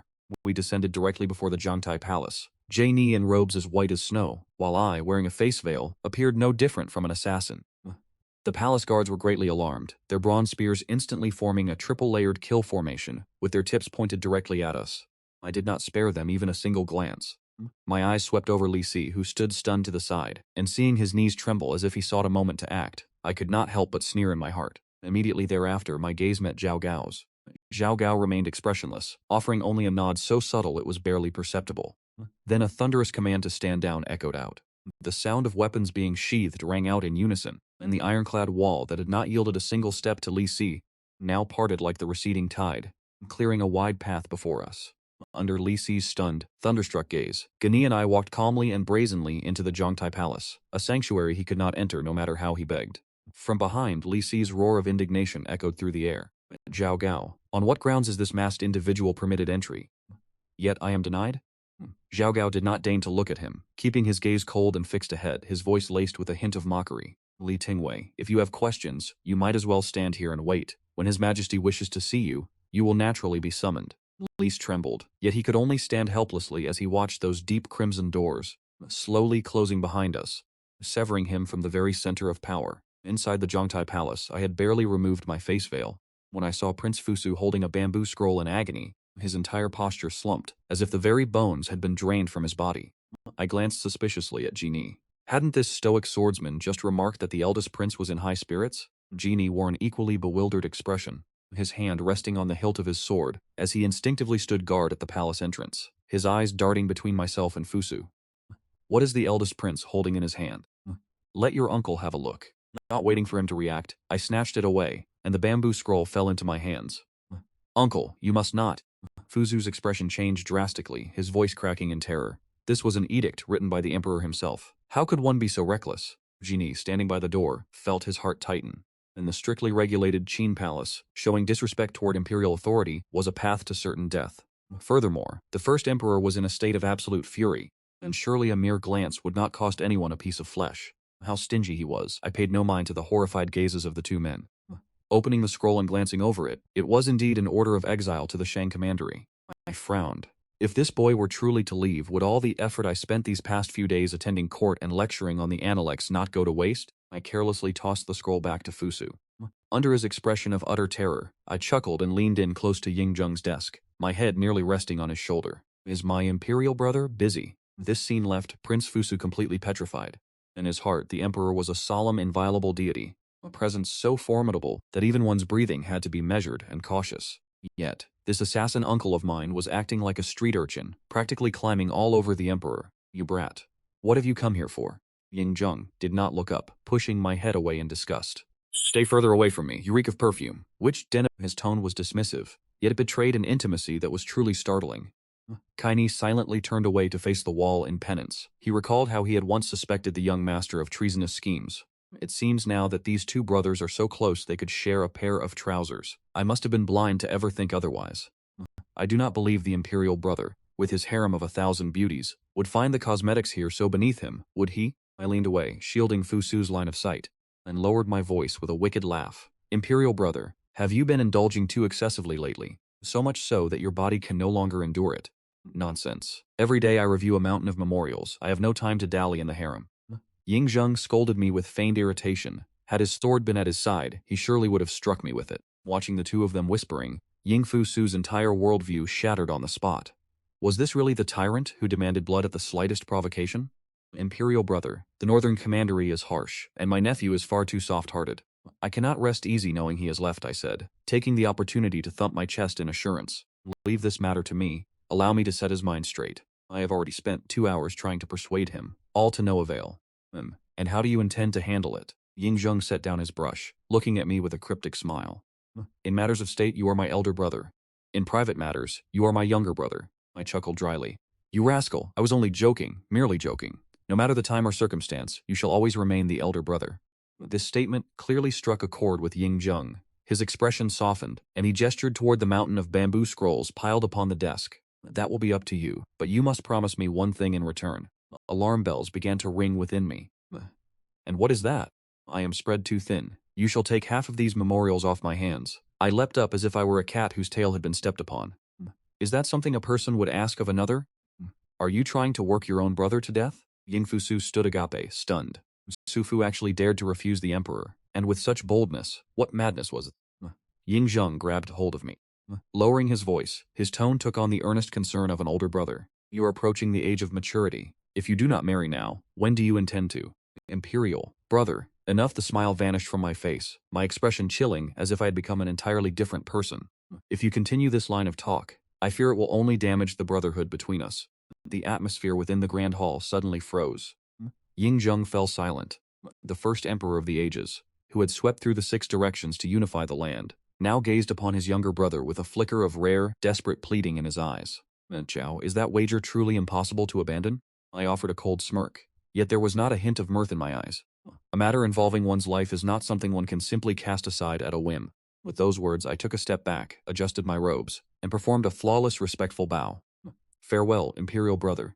The etiquette was impeccable, devoid of even the slightest flaw, yet it radiated a distance as if we stood 1,000 miles apart. Ying Fusu stared in utter disbelief. Was this truly the same uncle who despised such tedious, rigid formalities above all else? This display of ritual was 3 parts more precise than that of his teacher, Chun Yue. With a steady gaze, I turned on my heel and stepped out of the hall. I had barely taken a few strides when a roar of rage, laced with a hint of powerless frustration, erupted from Ying Zheng behind me.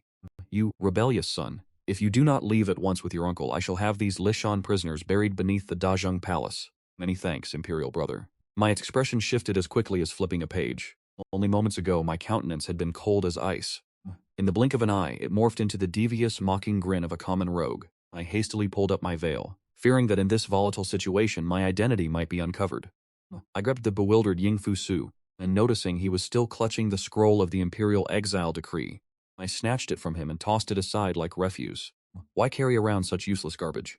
Discard it. I kicked the palace doors open, hauled my nephew up as if he were a mere chick, and fled Zhongtai Palace with the greatest speed I had ever mustered in this life. It was ludicrous. If I didn't run now, what if that volatile temper of Ying Zheng's caused him to have a change of heart? The doors of Zhongtai Palace hung wide open, allowing the howling, frigid wind to rush in, causing the jade pendants on Ying Zheng's crown to chime incessantly. His black imperial robes billowed violently in the gale. Jinni raised his hand to close the doors, only to hear a soft whisper from behind, "Do not move." Ying Zheng stood with his hands clasped, his eyes deep and unfathomable as an abyss. "Let me stand in the wind for a moment." Jinni withdrew his hand and stood silent, his heart trembling ever so slightly. To think that this first emperor, who awed the four seas and stood peerless under heaven, could possess such moments of helplessness. In that fleeting moment of solitude, Li Si found himself caught in an impossible dilemma. He stared into the void beyond the hall. "Young master, before the day you met Jinni, just how much hidden thunder did you bury beneath that reckless devil-may-care facade?" Moments later, the shrill voice of a eunuch echoed outside the Zhongtai Palace. His Majesty summons Li for an audience. Below the stone steps, Li Si gave his sleeves a vigorous shake to straighten them. He had been standing there for 3 full hours. His body had long since grown as stiff as a piece of rotting wood. Yet, at the sound of the summons, his spirit ignited like fire-meeting oil, instantly surging to a peak of excitement. As he strode forward, he obsessively rehearsed in his mind the words that would soon shake the foundations of the world. Jinni was once a guest of Ying Chengqiao, and the secret guards had been compromised. Ying Chengqiao appearing at court today was an undeniable sign of treason. Li Si told himself he was risking his life to enter the palace, purely for the safety of his majesty. However, as he crossed the threshold of the hall and caught sight of the scene before him, the fervor in his heart instantly froze. The guest Guinea, with his cold and detached demeanor, stood guard behind Ying Zheng. That position had always belonged to Zhao Gao. As the emperor's most trusted confidant, and being a man of exceptional shrewdness, Li Si analyzed the situation with a single glance. Jinni had replaced Zhao Gao as the emperor's new right-hand man. This was not good. It was dire. Jinni was currently in high favor, and to speak out of turn now would be to court death. In a flash, Li rapidly adjusted his strategy. He chose to sacrifice the pawn to save the king, pinning all the villainy solely upon Ying Chengqiao. "I pay my respects to your majesty." Li Si kowtowed. His gaunt frame perfectly blocked the draft from outside the hall, as well as the slanting rays of the sun.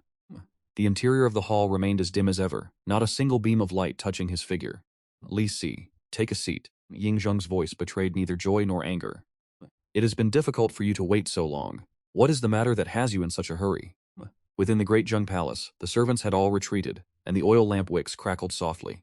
On the other side, I sat imposingly upon the couch, my gaze like a blade, fixed intently upon the Fusu before me. Fusu was visibly unsettled by my stare. He adjusted his robes and bowed respectfully, prostrating himself until his forehead touched the ground. "Thank you for coming to my aid, uncle. Do not call me uncle." I let out a cold laugh, too lazy to even stand. "An uncle to a great sage of the Ying clan? A common mortal such as I dare not climb so high."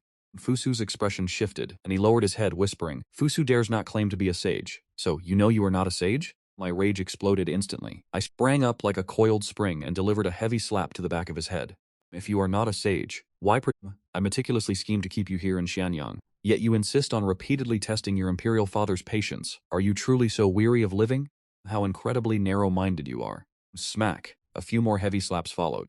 I held nothing back. My palms burned from the force of the strikes. Fusu did not dodge or evade, choosing instead to accept the blows in silence. Only when I paused to catch my breath did he raise his head. His eyes were filled with remorse, yet there was not a shred of genuine contrition. "Uncle, please temper your anger. Such agitation is harmful to your health. If Fusu's transgressions were to cause you illness, I could die 10,000 times over and still not atone for my sin." The same rehearsed response, admitting fault with lightning speed, yet refusing to change his ways. I grabbed him by the collar, hauled him before me, and ground my teeth in fury. "Cease this insolent attitude of a pig that no longer fears the boiling water. If you dare act recklessly again, I will go to the emperor this very moment and persuade him to bury those 700,000 men beneath the Dazhang Palace just to spite you." Finally, he fell silent. Seeing my warning had taken effect, I released my grip and sat back down upon the brocade couch. Rinsing my legs, I commanded, "Speak." "Once Ni has departed, count every word you said and every action you took with your imperial father at the Zhongtai Palace, leaving nothing out. I wish to understand how this lad could have had his mind completely washed in a single night." Fusu dared not conceal the truth and recounted the events from start to finish. As I listened, my head began to throb with unbearable intensity. Just the previous afternoon, he had been utterly disillusioned with the Confucian school. How had he become their fervent disciple in the blink of an eye? Who taught you this? My gaze darkened. Who had led him back into that dead end? If I discover the culprit, they shall not survive the night. There was no one to incite me, he replied. Fusu looked at me with earnest intensity, a fanatical light shining in his eyes. It was that moment that brought enlightenment to Fusu. It was thanks to you, uncle. I nearly choked on my own breath. How did this involve me? Uncle, please watch your words. Seeing my face turn livid, Fusu hurriedly changed his tone. Within your estate, the atmosphere is harmonious. The servants move without fear, and there is a sense of genuine kinship. Although there is no strict adherence to ritual, it mirrors the ideal of great unity. Fusu thought to himself, if the imperial father could rule the nation through benevolence, would the world not become like your estate? I was so angry that I laughed. It turns out that the laziness and the basic human rights I enjoy as a modern man were interpreted by him as the Confucian model for governing the state. Is that all it took? Fusu grew increasingly animated as he spoke. Although uncle does not study the classics, your actions follow the path of great unity. It is clear that the truth of Confucianism is indeed the natural law of the human heart. Silence. I have no desire to hear another word. I ruthlessly shattered his delusions. You possess an ideal to save the world? That is not inherently wrong, but the empty promises of the Confucian scholars will not suffice to feed the masses. The Duke of Zhou established the rites and music, sustaining the realm for 800 years.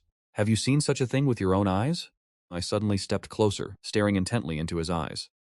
You speak of governing the nation through the rites of Zhou. Have you ever truly witnessed them in practice? Ying Fusu was struck dumb with astonishment. You actually believe what is written in the Chronicles of Zhou? Who were the chroniclers? Can you be certain they did not lie? A barrage of questions struck Fusu like a relentless assault. He stood frozen, mouth agape, preparing to speak, but I silenced him. The bamboo annals are no different, I shouted. By whom were these books written, and by whom were they edited? How can you be certain that what they recorded is the truth? What if it is all a fabrication? Fusu was left utterly bewildered. His entire worldview was built upon the classics, and he had never imagined that someone would deny their very foundations in such a manner. Uncle claims the histories are untrustworthy. Then what should one believe in? I believe in nothing at all. I rose to my feet and paced through the great hall, my voice resonating. Why is the day called the sun? I prefer to call it the moon. Why is the night called the moon? I prefer to call it the sun. In this vast universe, what principle is so sacred that it cannot be questioned? Fusu gazed at me in horror, as if witnessing a madman who would invert the heavens and defy the natural order. This was heresy. This was madness. Guards. Summon the imperial physician. He shouted in a panic. Wait. I suddenly seized his wrist. My grip, strong as iron pliers, rendered him unable to move. His cry of pain choked in his throat. Fusu stared at me in terror. In his mind, his uncle was nothing more than a flamboyant fop of leisure, yet the raw strength I displayed now was not even inferior to General Meng Tian. I leaned in close to his face, my voice low and filled with menace. You doubt everything I say, assuming I have lost my mind. But what of you? You treat the words of Confucius as divine oracles and the illusions of Confucian scholars as absolute truth. Is this blind faith not a form of madness itself? Cold sweat drenched Fusu's forehead, yet he remained stubborn and defiant. The sages cannot be wrong, and the Zhou rites have endured for 800 years. That is the truth, he retorted, claiming my reasoning was nothing but a forced sophistry. 12 years immersed in Confucian studies. Indeed, such deep-seated beliefs cannot be overturned by mere words. I laughed, a cold, humorless sound, as a flash of ruthless intent flickered in my eyes. So, the sages cannot be wrong, you say? I grabbed him by the collar and shoved him down with a heavy thud. Fusu fell back onto the soft brocade cushions. Though he remained uninjured, the sheer, irresistible force of the action left his mind blank. I loomed over him, looking down from above with eyes as cold as glacial ice. Cast aside that saintly mentality of yours. Your imperial father is a tiger wolf among rulers. How could he have sired a fool such as you? Listen well. Even 2,000 years from now, in a world of equality and prosperity, the foundation must still be the rule of law. I pointed a finger at his nose, enunciating every word. Morality is the upper limit, but the law is the final boundary. Without that final boundary, society becomes nothing more than a living purgatory. If you wish to build a world of great unity, you must first learn to wield the blade, using the law to forge a firm foundation. Otherwise, your so-called benevolent governance is merely a tower built upon shifting sands, collapsing at the slightest push. He stared at a point of nothingness beyond the hall, lost in thought within the deathly silence of the grand chamber. Fusu lay upon the dais, his chest heaving violently, as the first cracks finally appeared in the unwavering conviction of his gaze. He looked at the uncle, who was both familiar and strange, feeling a tremor deep within his soul for the very first time. I have no interest in debating scriptures with you, I said, pointing toward the palace gate. My tone was stern and absolute. From this moment forth, you are under house arrest. Should you dare to step even half a pace outside the Dajeng Palace, I shall go to the imperial father and have you buried alive alongside the 700,000 laborers beneath the Lishan tomb. Had these words come from the imperial father himself, Fusu surely would have knelt in terror to beg for mercy. He knew full well that the tyrant was capable of such deeds, but coming from my lips, Fusu even attempted to correct me in all seriousness. Father, the Lishan penal colony only holds 500,000. You and the emperor have both remembered incorrectly. I was so incensed that I began to laugh, shaking my head in utter helplessness. Very well, you still dare to engage in a war of words with me? It seems I have yet to instill true fear in you. I spun around abruptly, facing the hall, and shouted, "Who is there?" A young eunuch peeked in, trembling. I waved him away with disgust. "Not you. Summon Chief Steward Zhao at once." The young eunuch, as if granted a reprieve, scrambled away in haste. A short while later, Chief Steward Zhao pushed the door open, his face fixed in a flattering smile, though his footsteps remained hesitant. It was not Fusu he feared, but me. For my biological mother, the Empress Dowager, had just days prior beaten an attendant to death, simply because she was in a foul mood. I pay my respects to Lord Chang'an. Before Chief Steward Zhao's words had even faded, a streak of cold light swept across his throat. I did not care to waste my breath on useless chatter. As my hand brought the blade down, the smile that had plastered his face instantly froze. A head and a fountain of blood surged forth. With a dull thud, it fell to the floor and rolled until it came to a rest at my feet. I stepped upon the head, eyes wide open in death. Lifting my gaze to Fusu, who had turned deathly pale, I wore the exact smile burned into his memory. Has this instilled fear in you yet? Inside the Zhongtai Palace, the lanterns burned with blinding brilliance. Tingwei Li Si was kneeling prostrate on the floor, reporting to the first emperor regarding matters of the Tingwei office, while his mind raced, searching for ways to frame Lord Chang'an. Your Majesty, I come today for more than just the matter of the prisons. Li Si took a deep breath, glancing at the person standing behind the emperor, the white-robed swordsman, Gani. I worry for your safety, Your Majesty. Gani was once a retainer of Lord Chang'an. Now that the Lord acts so erratically, I fear your shadow guards have been compromised. The first emperor was loosening the fastenings of his ceremonial robes. Hearing this, he paused and waved a hand indifferently. Gani, wait outside. Gani, expressionless, clutched his sword and stepped out. The moment the palace doors closed, Li Si's heart overflowed with joy. He had gambled correctly. The emperor had indeed begun to harbor suspicions. He sprang up and brushed aside the silk hangings. No, this would not do. He had to leave this place. He had to seek the truth for himself. Yet the moment he stepped out of the inner chamber, the sight before him brought him to a sudden halt. A rustling sound echoed as every eunuch and palace maid in the Zhongtai Palace knelt prostrate upon the floor, a sea of black blocking the palace exit.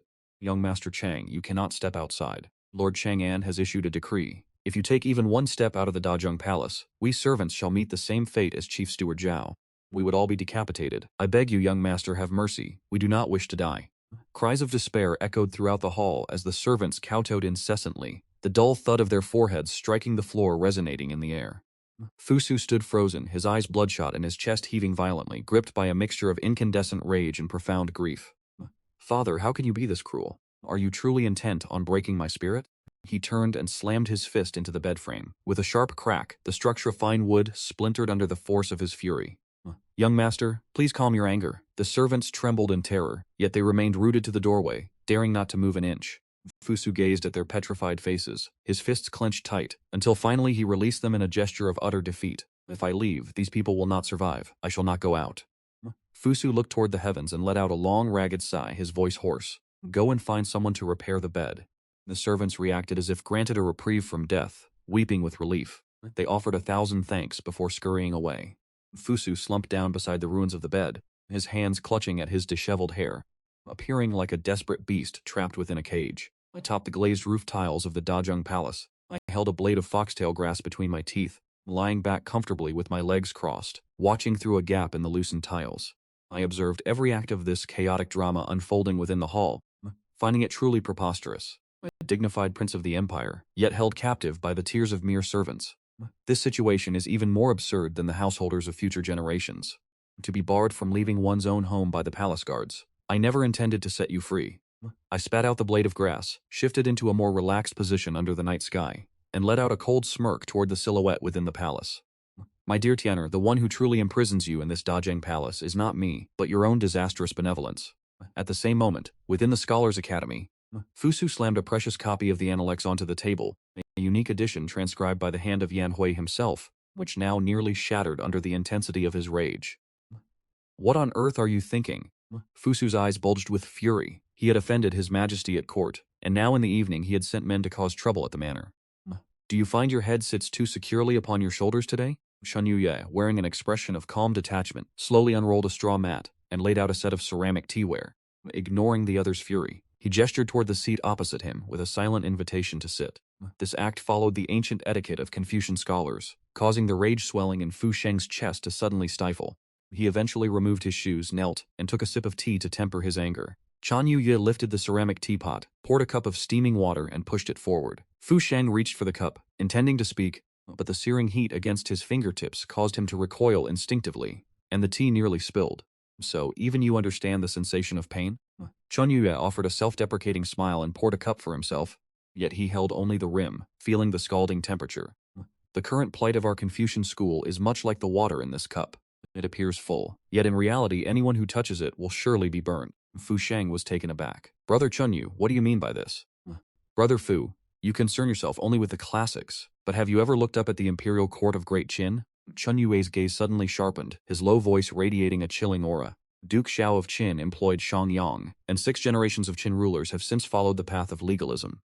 Now His Majesty has unified the realm, and though he has incorporated the 100 schools of thought, at his very core, he still adheres to the ruthless philosophy of legalism.